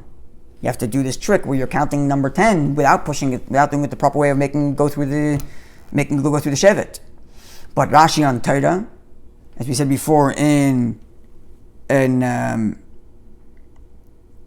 number 18, and the first paragraph of Hara 22, that Peter Shashi al Torah, there's not no issue to select the Yafa. It's only that you're not required to. Okay. Now the question becomes, back into the Pniim on the left-hand side of 133. Now the question becomes, what is the Gedder of this Kadosha? If it's a Balmoon and it can't be brought to the Mizbeach, what's the Gedder of this Kadosha? Ella Shekdusha hi lo dikare Balmoon. Lo shiyak Balmoon. Not that it should actually be brought to as a carbon as a Balmoon, because that can't happen. Ella Yochel B'Teres Meiser, rather that it should be eaten under the guise of the mitzvah of Meiser. V'asar ligzois, and it's forbidden to share the wool, the oven, to be worked with. So now already we know why Rashi brings this. Not because not because that's the halacha b'payil mamish, but because this is the only way we can identify and we can quantify what is the Kadusha of the Balmoon. If l'chora it's not going to the Mizbeach. Okay, so what is it, Taka? Let's explain this. Bechukosay city. When we come to the Kadisha of our city, being Tom, Ben Balmoon, where you're talking about it's one that could go to the Mizbeach, or that can't go to the Mizbeach. Remember, Yiyah Kodesh. Pasuk says, our city, Yiyah Kodesh. It says actually twice. In the previous pasuk it says, and then our pasuk it says,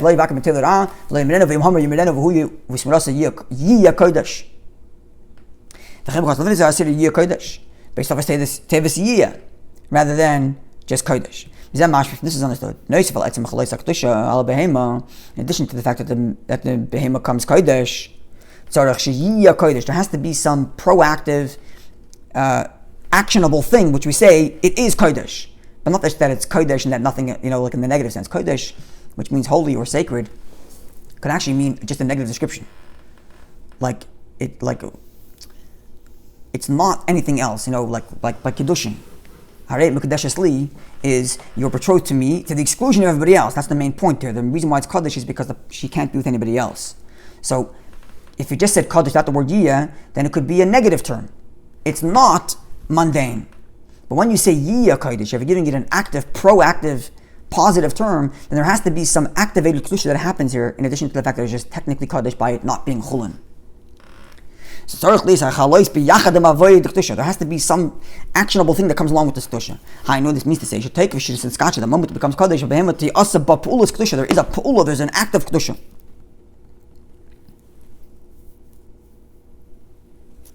Footnote 23. Well, let's actually look at footnote 23 star first, because that's negate to the flow. 23 is a Maimar Musgar. 23 starts like this. Okay, the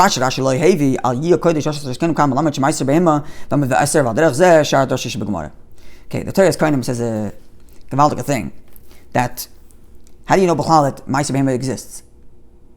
The pasuk doesn't say that there's such a thing. It says V'chol Ma'aser Behema Bakavitza and Kol Shiara Tachas Shevet. Whatever Ma'aser Behema that's going to walk under the Shevet. Who said you have to do that, B'chlal? Who said it's a mitzvah to go do that? Pasuk says the Torah Kohanim because the pasuk says Yiyah Kodesh. It shall be. There's an active doing, and Rashi doesn't bring that. So where's Rashi's Yiyah Kodesh? Where's the activated Kadosha?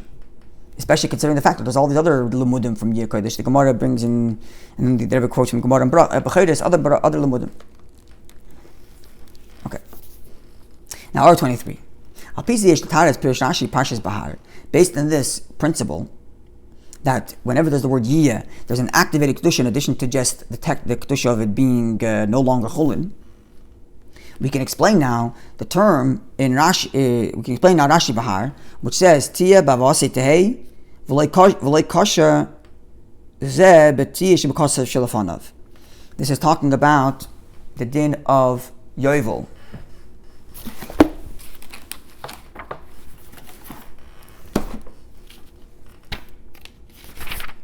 Pasuk Yud Aleph and Perek Chafei and Vayikra says Yovel Hi Shnas Sachamishim Shana Tia Lachem Lo Yisizro Lo Yisixerus V'Yichel Lo Yisifsirus Nizira. Okay. Ki Yovel Kodesh Tia Lachem and the Seder Techles Tavasa. Then Pasuk Gimel said B'Shnasa Yovel Lazais Tashuvu Ish Elachus Zasai. I'm sorry, I skipped. Pasuk Yibei says Ki Yovel Hi Kodesh Tia Lachem, and Rashi teaches Kodesh Tia Lachem Tosefes Damer Kehekdesh. If you redeem the money, if you redeem the food of Yovel, then the money also becomes Kadesh. So Yachol Teitzei Ha'ilachulin. Maybe because I redeemed it, the money, the Kadosha transfers from the food to the money, and therefore the food is no longer Kadesh. It goes to Chulin. Tamudim or Tia, but Vayasatei remains. And the question becomes, why does Rashi comment it on the word Tia the second time in Pasuk Beis, when the Pasuk already said before Shnasa Chashemishim Tia and Pasuk Alf? Rashi doesn't have any problem with that word. So why is it only in the second time? So now we have the answer, says the Rebbe. Shepama Aleph, the first time she numbered back into the Sikha in footnote 23. Shepama Aleph, the first in the pasuk said Tia, Shnamar Tia, who Kapshuta, it's just literally that it should be the 50th year of Yovel. Shesarachli is Pula. There has to be a Pula, the Kadasha, make it holy, but Bezdin, with Bezdin, Va'im, there's a whole thing I have to say. Right? Vaimeres, Mukadeshes, Hashana, they have to announce that it's Kadesh. So there is a Pula already there in the first pasuk. When the pasuk goes on to say again Tia, so what do you have to do now? This is a new drasha that remains Kadesh even if you redeem it. So now, based on this principle that Tiya means an activated Kadosha, we can explain that Rashi there. Okay. Back to the Pnim. Bottom page 133 on the left-hand side. Just like Rashi said in the pasuk Yeh Kadesh, when you have the first pasuk with respect to V'chol Ma'aser Bakav V'tzayin Kol She'ar Tachas Shevet HaSiri Yeh Kadesh, says Rashi, what's Pshat Yeh Kadesh? Nikra v'Mizbeach, it gets brought to the Mizbeach, Damai v'Murav, V'Abasa Nech L'Bailam, it goes to Mizbeach, and the meat, part of it goes to the owner who eats it. And this is a activated positive requirement for the person to do once that animal becomes Kadesh. Okay, so the word Yeh there, the first time when it talks about Ma'aser Behema, tells us what to do. When it comes to the next pasuk, which is Lo Yevaker Bein Tov L'Ra, Bein Tov L'Ra means Bein Chu Balmoon, Bein Chu B'tam, Chol of Kadosha. So in a movement, it's not understood. Where's the Yeh Kadesh? You're not taking this back. What's the positive action you're taking to make a Kadesh? You can't bring the Balmoon on the deck. So what's the definition of this Kadisha? Rashi adds, not that it should be brought Balmoon, which is the most obvious version of activated Kadisha, is that you bring it to the Mizbeach, but this can't be done. So what is done? It's eaten under the guise of Truma, of Ma'aser. This too is considered an activated version of Kadosha. Yeh Kodesh, that it is Kodesh. But just to say that you eat it under the guise of the Chiyuv of Ma'aser, on B'teres Ma'aser is not good enough. The only way you can eat it under the auspices of Ma'aser is if you do another action called Shchita. The Shchita of a Balmoon is just a Shchita like any other animal. It's not because it's a Ma'aser. When you bring it to the Mizbeach, the Shchita is part of the Hakrava. But the Shchita of a Balmoon is not part of the fact that it's a Ma'aser. It's just the Shchita. Therefore, it's not an activated thing happening right away. There's still a delay. It's Mechusar Ma'aser, it's Mechusar Shchita. And if we cannot say about this, that's a properly active. Rashi adds another element. Also, ligzoid, it's forbidden to share it. Share it not as in share with somebody else, but share it as in like shave the wool. The liava, then it's forbidden to work it. Take a that Kadusha happens right away. Okay, so why not just say that? That too alone isn't enough either. Because that's not an act, that's not a positive commandment to do. It's a negative. Don't do something, don't work it, don't share it. And therefore the first thing is a positive thing, go eat it. But that eating is delayed by shchita. Okay, but there's something else of the Kadusha that happens right away. And combining the two things together, the Kadusha happens right away, in that you can't work it. And there's also an active element that you have to eat it, even though the active element is delayed by the shchita. Okay. So at this juncture, every single part of Rashi is answered. The whole flow of Rashi is covered. So let's go back to the beginning of the Sikha and let's look at the Rashi and read it now at Rebbe's beer. Page 129. Pasuk says, Lo Yevaker ben Tevera. Pirish Rashi. Lo Yevaker v'goymer. What's the translation of Lo Yevaker? You should know that the title Lo Yevaker is, don't select one out of the rest of them. Right? Not selecting all of them, that I shouldn't choose what all 10 will be, that I could do because I have to avoid things that aren't permissible. Gezel or other things. Or an animal that killed somebody or other problems. But and therefore it means selection. Now what would I have thought to select? Because the pasuk later says in Re'eh that I should choose the best animal for a karban, so maybe I should choose the best one here too. Therefore the pasuk says don't select. Now the pasuk continues and says, this is almost like a new Dibur Maschal. Ben Tov L'Ra. The pasuk says between good and bad. Says Rashi, what does that mean? It does not mean not to select bad over good, because that's automatically understood from the fact that it doesn't mean don't select good from the bad, because that's understood from the fact that it says Lo Yevaker, don't select. And not selecting bad from the good, there's no reason to even think so. Because the pasuk before says whatever passes by the tent becomes Kadesh. That already means I shouldn't do selection. So obviously there's no selection of a bad one. The only thing is I might have thought to select a good one. Because of the pasuk Kol Mechel, and that the pasuk took care by saying Lo Yevaker. So what's Bein Tov L'Ra mean come to teach me? It's a new din. Bein Tam, Bein Balmoon, whether the animal is fit for the Mizbeach, whether it's not fit for the Mizbeach, Chalal of Kadisha, it's Kadesh.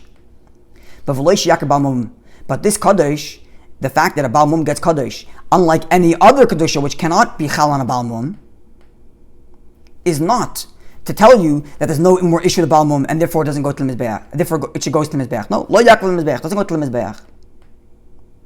So if so, what's the Yehei Kadesh? What's the activated Kadisha here? Yochel b'teres meiser. It should be eaten under the guise of meiser. Now, that's a delayed effect because you have to do shechita first. There is part of the Kadisha which happens right away also. Also, ligzes v'liavid. Did I miss anything in the beer? I don't think so. I think that's the beer. Now the Rebbe adds, before the Rebbe gets to the Yenish, the Rebbe adds another inyan. Minyonum mufloim shebalacher bepirish Rashi Dilan. One of the beautiful inyanim in halacha that emerged from this Rashi. And I'm tzarich love, we need to understand still. Kadisha zu b'Balmoon. This Kadisha that's in the Balmoon, asher yechel b'teres meiser, that should be eaten under the guise of meiser, that's eaten b'teres meiser. My inyanim, what is this? The fact that nechel l'shiyam v'layla echad, the fact that it should be eaten, that you have 2 days and 1 night to eat, that's not the case because hurak b'tam, that's only if it's a tam when it was brought in Mizbeach. V'leb b'Balmoon. Nechel rak b'chol ha'ir Yerushalayim, the fact that it has to be eaten only in the city of Yerushalayim, gam zeh hurak b'tam, that's also only if it's a tam and it made it as a carbon. Balmoon nechel b'chol makom. A Balmoon is eaten anywhere, even outside of Eretz Yisrael. And therefore, what uniqueness is there to the achilas through b'teres meiser? What unique aspect is there to this eating that makes it eating b'teres meiser? Let's skip the ha'ardas for a moment and skip the parentheses and go to the answer. And because otherwise we're going to get a little confused. Rashi means literally. The eating has to be b'teres meiser, meaning to say the person b'darais is required to think. Shehu oichel meiser. I'm right now eating meiser. Eat it b'teres meiser. It's a chiyuv on your machshava, on your kavana. It's a massive chiddush. The lo yishtam makam acher, I haven't found it anywhere else. That nechel b'teres meiser means eat it with the kavana that this is meiser. Okay. Now in the footnote 26, and then in the parentheses, the Rebbe negates 2 other things that you might have thought is a taich nechel b'teres meiser. 26. Don't say that the reason why it's nechel, that the uniqueness of eating it b'teres meiser is that it's nechel like kachim kalam that shenechel l'Yisrael that the yid who brought the korban has to eat. Yesh misesem b'chalos in the bailam.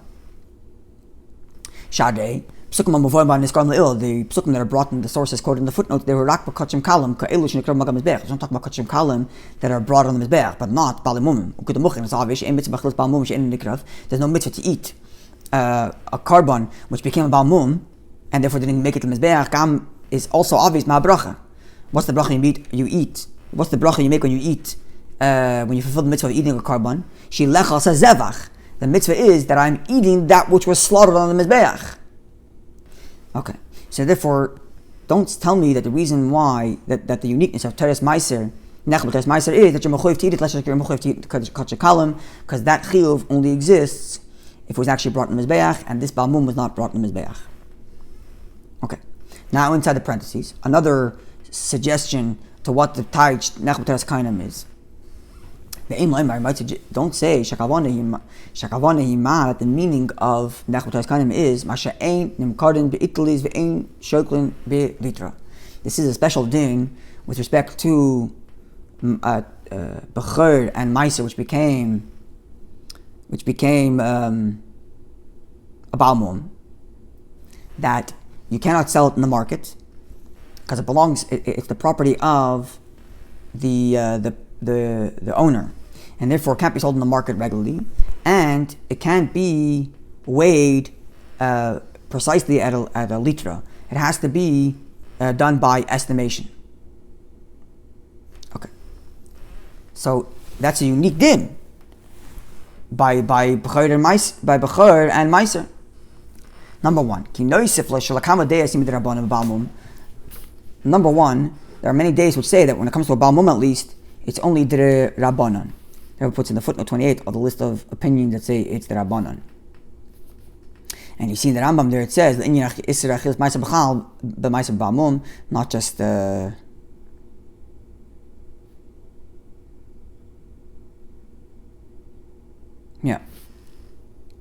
and not just the question of how you sell it, that you can't sell it in the market and you can't wait, but b'chlal about selling it. Okay. Haray Aleph, Zeurak in Yishleli. First of all, this cannot be the definition of Nechel B'teres Meiser, because that's only what you don't do. You don't sell it in the market and you don't sell it by weight. Beis, V'ikr, Ein Zeh Din B'Achilas Meiser. This is not a din of Achila. It's a din of selling. It's a din of your property, not a din of Achila. Number one, it's something you don't do rather than you do. Number one. Number two, it's not nothing to do with eating. It's not like don't eat it in such a way. It's a question of sale. It seems that there's number one a positive thing and a positive commandment. Number two, the positive commandment is in eating. And the Rebbe's answer, as we said, was to eat it with the kavanah. Ha'ara 28. I'm sorry, 29. So it's not a din in achilas meiser, says the Rebbe. Maybe yech b'teres meiser means don't sell it to anybody else at all, and you have to eat it, as opposed to not selling it in a market and not selling it by weight. In addition to the fact that it's also in shlili, like we said before, that's a problem. And Yiyah Kadesh is a positive action. Number one. Rashi only says Nechel B'Toras Meiser, and you're expecting the Ben Chamesh Mikra to deduce from that means that you can't sell it. Why? Number two, by love Yachelani, you should have said clearly the owners have to eat it. Like Rashi says, with respect to Tam, with respect to the one that actually makes the Mizbeach, Yiyah Kodesh, they call Mizbeach, Ubabasa Nechel L'Bailam. Gimel, Apizeh, if that's the case, L'das Rashi, Isrim Bechila Balmoon, Bein Chai Bein Shochet, Medraisa. If that's the case, if Nechel B'Teres Meiser, Yechel B'Teres Meiser means not to sell it, and that means the prohibition of selling it is Deraisa. The Chiddush, that's a massive Chiddush, the Like Mashmoi, Sugya Gemara, which is not the obvious understanding of the Gemara. The Rebbe is saying obvious understanding of the Gemara because at least Tosfos, V'Rebbe Nisman Rabbi Kadesh, see the previous footnotes where the Rebbe lists a bunch of sources that say that it's the Rabbanan, and none of them is Tosfos, because we'll see Tosfos is actually of the opinion that it is the Deraisa. But nonetheless, it's not the pashtos of the Gemara's understanding, and it's not the majority opinions as mentioned in footnote 28. And how the Rashi should state clearly that the reason why it's Nechel B'Yech B'Teres Meiser is Isser of Mechira, which is a Chiddush at Deraisa. Okay, number 3. When the Rebbe says that the lashon of Rashi is that should be eaten b'teres meiser, footnote 30, the gamim lezeh kavanos Rashi. If Rashi had two intentions, that it should be eaten b'teres meiser, plus it shouldn't be sold in the market and shouldn't be sold by weight. Rashi should have specified it especially considering that he specifies other things. In other words, he could have just said, if eating a b'teres meiser includes all the prohibitions, then just say eating b'teres meiser, and that includes all the prohibitions, including not to share it, not to work it, not to sell it in the market. So Rashi is specifying those two, but not specifying not to sell it. Either not to sell it completely, like 29, that was the suggestion there, or not to sell it in the market and not to sell it by weight. Either way, it should have been specified. And either way, it's not a positive action, it's something you don't do. And it's not related to achila, it's not related to eating. It's related to other things. Footnote 31. Now, where it says Nemar Hilchas Halashim, it says lashon nechel b'teres meiser. This lashon that it's eaten b'teres meiser l'inyin she'enim karim b'litleve in yishkalim b'litra. Harei kash tafarshkin pirshash al Torah. Gamal derech halach pirshash Rashi. Shebol lafarish le'listim. Rashi is coming here to explain and not just to conclude what the halacha is. Okay, so what's going on over here? The Gemara in Tamura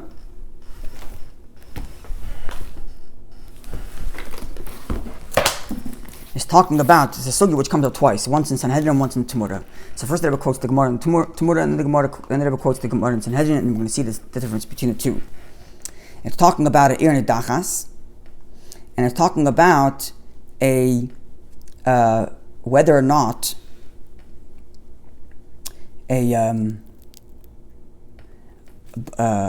bechor and meiser belongs to the person who lives in the ir nidachas, and if it belongs to the person in the ir nidachas, it has to be burnt, or at least it has to be, or at least it's not can't be eaten. Now, this limud that things which belong lagavoya, things which belong to Shemaim and don't belong to the people of the ir nidachas, that limud has a few different words in the pasuk. Shlala, that the shlala, the property of the ir nidachas, is burnt, and not the property that belongs to gavoya. And behemta, the animals of the ir nidachas has to be killed, but not behemoth's gavoya, not behemoth that belongs to gavoya. Now, the Gemara there said that Reb Shimon derives bechor and meiser to be exempt from being burnt with the ir nidachas from the word behemta. Now, the Gemara's question is, if meiser belongs to the original owner, in this case being the person from the ir nidachas, then it's already excluded from the word shlala, its property, the property of the ir nidachas, rather than the property that belongs to Shemayim. I'm sorry, if it I'm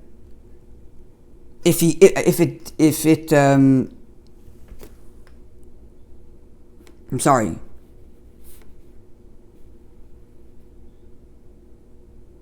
Right. If it's not his, then it's excluded from the word shlala, which is shlala v'lo shlala shemayim. And the Gemara says like this: La'olam bebalmoon. Really, we're talking about a balmoon, a bechor balmoon from a person with ir nidachas. L'chora.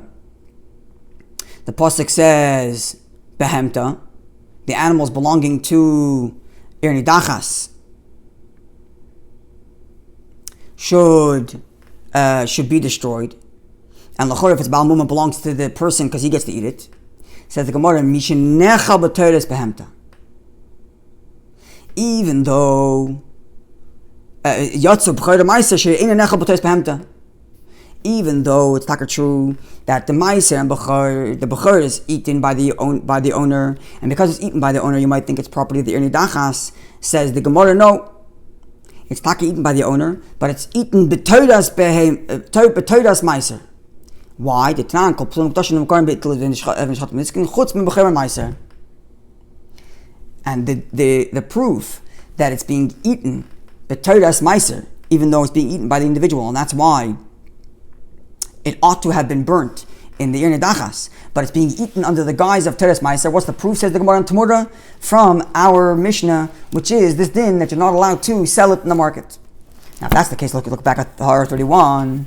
Av shebishas dilan nemar nechol meiser einem karin bitel is v'nishkalam b'litra, which means l'chora that the not selling it in the market or not selling it by weight is connected to the eating. So why is Rebbe saying it's unrelated to the eating? So Rebbe says that's difficult to say in Pirush Rashi. I'll tell you what Rashi is coming to explain the words, not coming to tie to din. Okay. Now I mentioned that this Gemara is in Tumura, and it's also in Gemara in Sanhedrin. Now there in the Gemara Sanhedrin says the same thing, that this animal, which is a bechor, even though the person, and it's a balmoon, even though the owner gets to eat it, nevertheless, it's not part of that which is destroyed in the ir nidachas, because, at least according to that opinion of Reb Shimon, because it is necha b'toras meiser. And the Gemara in Tumura said, how do you know it's necha b'toras meiser? Because ein nemkarim b'itla v'nishkal b'litra, because it's not sold in the market. But Rashi in Sanhedrin says no. The reason why it's necha b'toras meiser, sheyesh lam shem livu, it has a secondary name, behema b'chor meiser. In other words, like this: this is what the Rashi says over there. When you look at a behema that came from ir nidachas, what do you say? Oh, that's a behema from ir nidachas. When you see a behema that's meiser from ir nidachas, what do you say? That's a behema of meiser from ir nidachas. So it gets another title. So Rashi in Sanhedrin says that the reason why it's necha b'toras meiser is not because you don't sell it in the market, but rather because it has an extra title. It's a Meiser Behemedic animal that you're eating. Push out the title, that's all it does. But Mashenkin Ladas Toises, Lamed Aleph Aleph, der Maskal Chutz, Shegodas Hadaim Gorm Gamis in Hedin. I mentioned before that Toises is of the opinion that not selling a Bechur in a market is Isser Deraisa. What's his Raya? His Raya is from the Gemara in Tmura and Sanhedrin. From these Gemaras, which say that Nechel B'Teres Meiser is connected to its lack of sale, and that changes the din of Inir Dachas, means it's the Deraisa the Kenyan. Right? And therefore says that Rabbi Levi Bechilek HaSogios. If we might suggest the following difference. In the Gemara in Tmura Sphere Lei, in Tmura, Taka is of the opinion that the prohibition against selling Bechur in the market and selling it by weight is Taka Min HaTorah. And therefore, that is used as proof for Nechel B'Teres Meiser. Mashenkim is in Hedin. This really the Aser Einim Karin. The Ein Shirklin, that the Isser of not selling and not weighing, Hudak Min Rabbanon Zon Rabbanon. But Lachin gives actually that's why Rashi doesn't bring it there. And Rashi in the commentary could have said, you know why it's Nechel B'Teres Meiser? Because the Gemara in Tmura says you don't sell it in the market. Rashi doesn't say that. Rashi says, why is it called Nechel B'Teres Meiser? Only because it has an extra title. So you see that there's, according to Rashi at least, there's a distinction between the Gemara and Tmura and the Gemara and Sanhedrin. The Gemara and Tmura, Taka says, it's Deraisa. At least that Mishnah. Even though the Rebbe said before in Tahar 29 that Mashmoi Sigurus Gemara that it's not Deraisa. Yesh La'ayin v'yesh La'yashiv, not 100% sure. But Akaponim, there's a distinction between Tmura and Sanhedrin, in Rashi's view at least. Alright.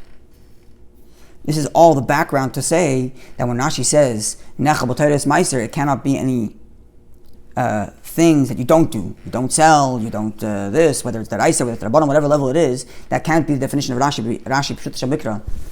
When he says Nechel B'Teres Meiser, and if the Rebbe Mechadish, that Nechel B'Teres Meiser means you have to have kavanah to eat it for the sake of the mitzvah. Now we get finally to the Yenish Torah. Yenish is Pirish Rashi. Vav in the Pnei Masicha 1, page 135. Mavor B'Chassidus explains Chassidus. When it comes to purifying and elevating Yanam Gashmi, Val Yasum Uktusha and elevating Uktusha, Yeshin Kama Derive are three different levels. Mahan amongst them. Number one, Dvarim Gashmi Shim Rak. There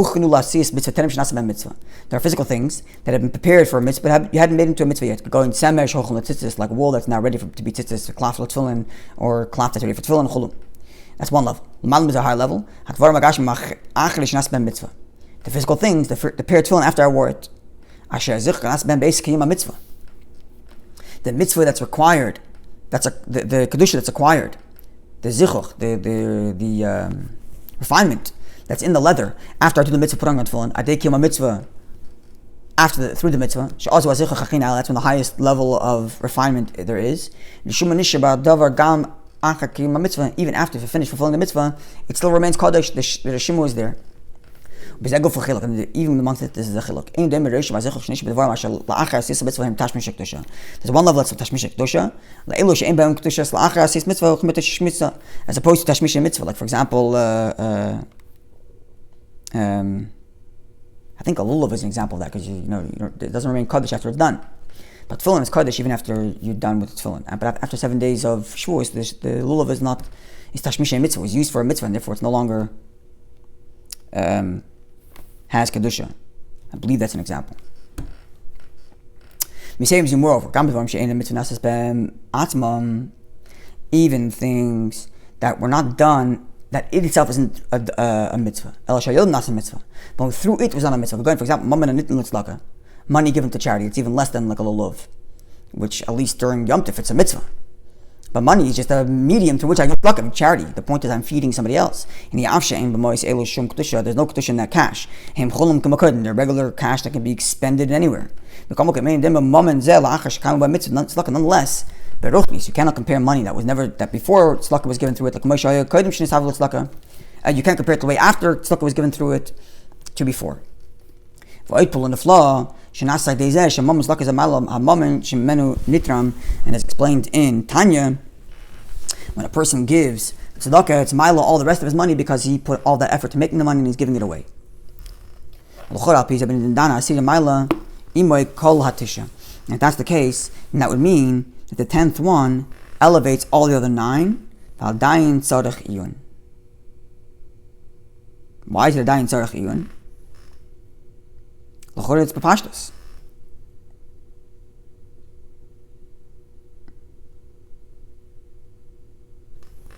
I can't say for sure, but maybe because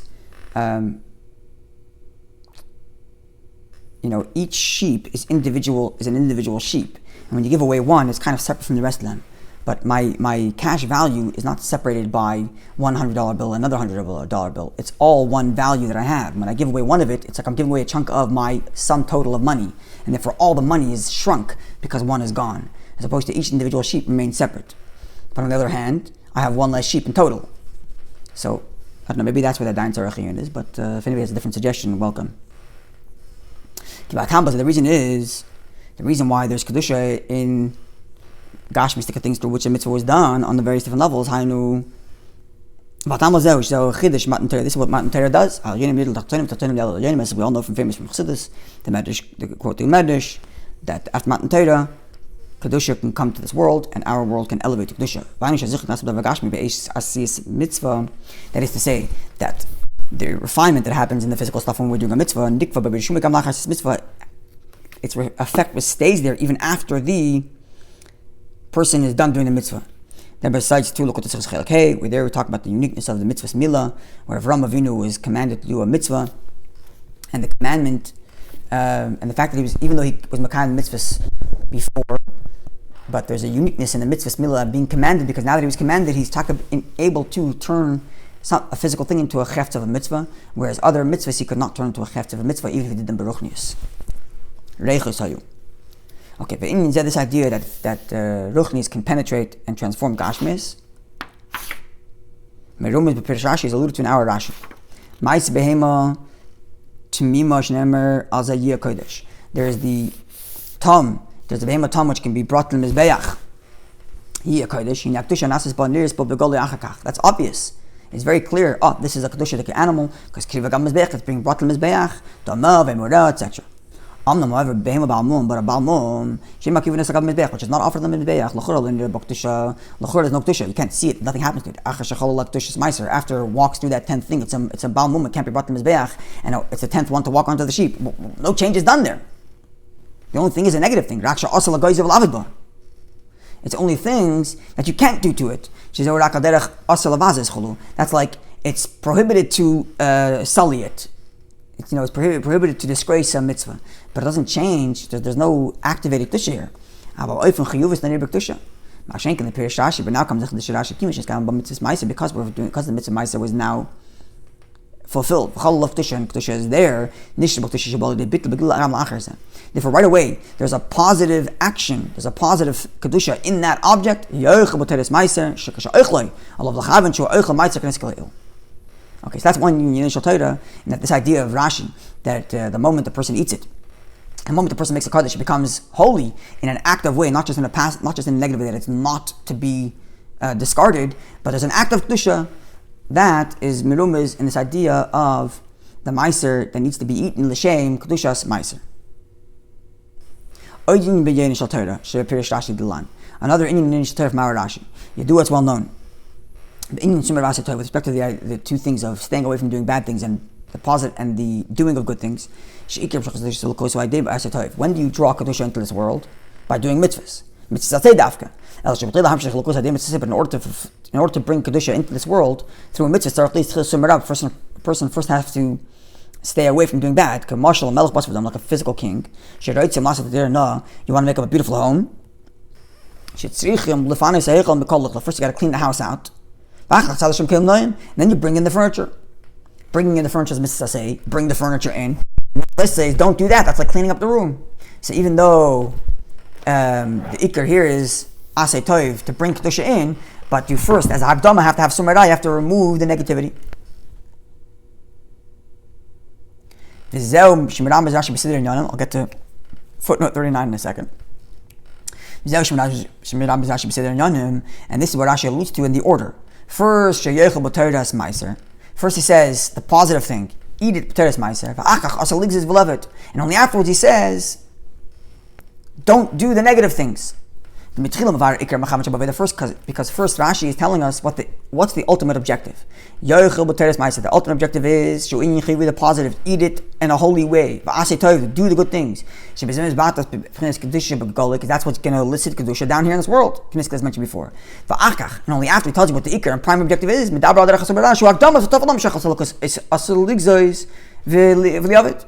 only after he tells you what the prime objective is, then he tells you, oh, there's a Hakdama, a secondary issue. And Hakdama that you got to make sure there's no bad and evil here. And that's alluded to in the fact of us, beloved, not to do negative things with the animal. Okay, hard 39. The Pashtus, Sarach Lahakdam Sheyechel. The Pashtus, Rashi, anyways, has to say first Sheyechel on the simple level, not the Yenesh level, on the simple level. Why? Because the order that should be holy, Mashmai, that's a positive thing. The word Kadesh, and that's what Rashi is coming to explain. And in this way, it connects to the previous Rashi. The previous Rashi, which translated Kadesh with respect to the pot and pasuk on the base, with respect to the animal which is going to be brought to Mizbeach. He says, Mizbeach Doma ve'emurav va'abasa nechel bailam. And then when he gets to the Kadesh of the Muad, even though it's not on the Rashi of Kadesh, it's on the Rashi of Levi. But based on our beer, we know it means that it's talking about Yeh Kodesh. Ela Yoich Muteres Meiser, the Achila of the Tam after it's a carbon, and the Achila of Muad, of Balmoon, even though it's not a carbon, but it's eaten Muteres Meiser. And that's why it comes first in Pashtus Aksavim. But in Yenesh Atera comes first because the Iker Machavin, the Iker objective is Asatoiv, and Sumirah is only a Hagdama. And Tov. Back to the Panim on the left-hand side of 136 behind even though the realities are that first a person has to make sure not to do anything bad. It's assumed that there shouldn't be any negative realities in life. Only afterwards can he start implementing good. But first he's got to clean up his act. Get rid of the negativity. Where Rashi wants to highlight the internal ultimate objective. He highlights the primary and the ultimate of the avodah, which is lasas leisparta, but to make a positive commandment, to make a dibatotem at the asitov. Afterwards, he say that as akdama to get to this ultimate objective of asitov, there's a summera. Hara 40. 120. Bishini lashon Rashi Yaakov achach ve'esav hamor b'pashta lashon Ramban esav achach ve'Yaakov hamorim lamata. Okay. Quote the Chelek is actually a very geschmack piece.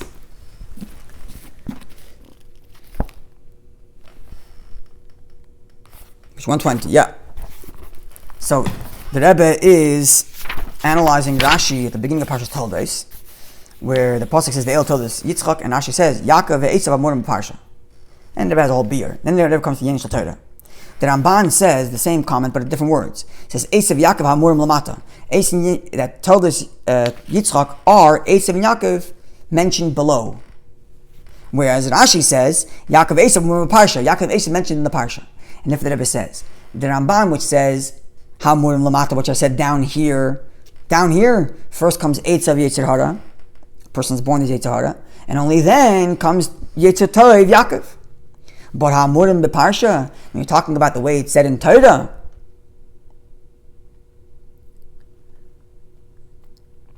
then Yaakov comes first, because that's the ultimate Ava Hashem has, is Yaakov is Esav Sanesi. Okay, so just like over there, the Pnimius comes first.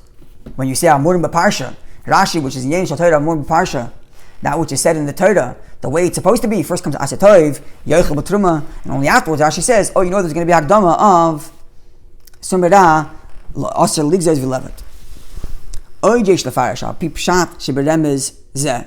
We might say also, in a Pshat of this Remez. We'll see. It's interesting Hakdama. Makdam Abadai. First Rashi says the certainty. Yochel, you're going to eat it, because you have to eat it. So first it says what's going to happen for sure. But only afterwards does he say that which is in doubt. If it grows hair to the point that it needs to be shorn, that you can't do it. And you happen to meet some avodah that's worthy for the sheep. And that's the, if you're going to go along with with the it's pshat in this remez. In other words, if there's a significance to the order, then there's a pshat that it's makdam avade before the suffix.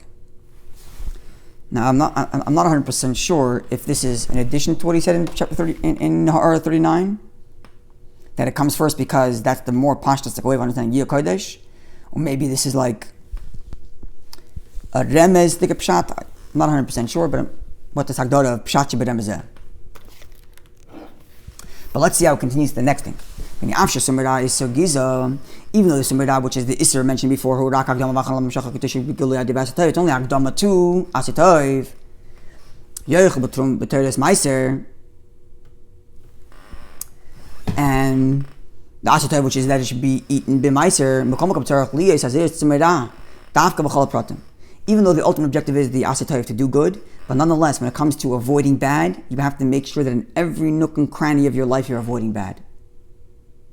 And therefore, Rashi, there are two elements to the Sumirah. There are two elements to avoiding negativity. Isser Giza, not cutting the hair. Isser Avodah, and the prohibition against working it.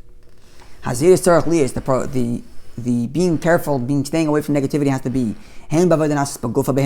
whether it's work of the actual behema, in primary things in life. My primary life has to be void of bad. Or whether it's just in the hair, the wool. Shibesitis.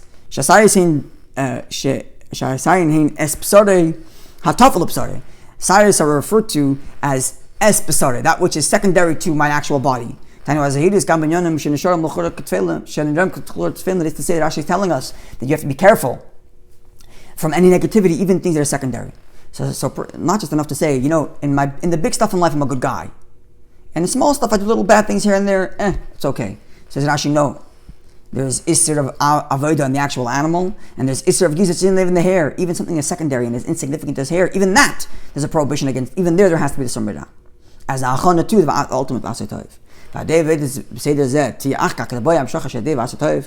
through Dafka doing proper care in the Sumirah, then you can have a proper Amshach Asetoiv, to make a home in this world for the Eibishter. May be Bekarev Mamash.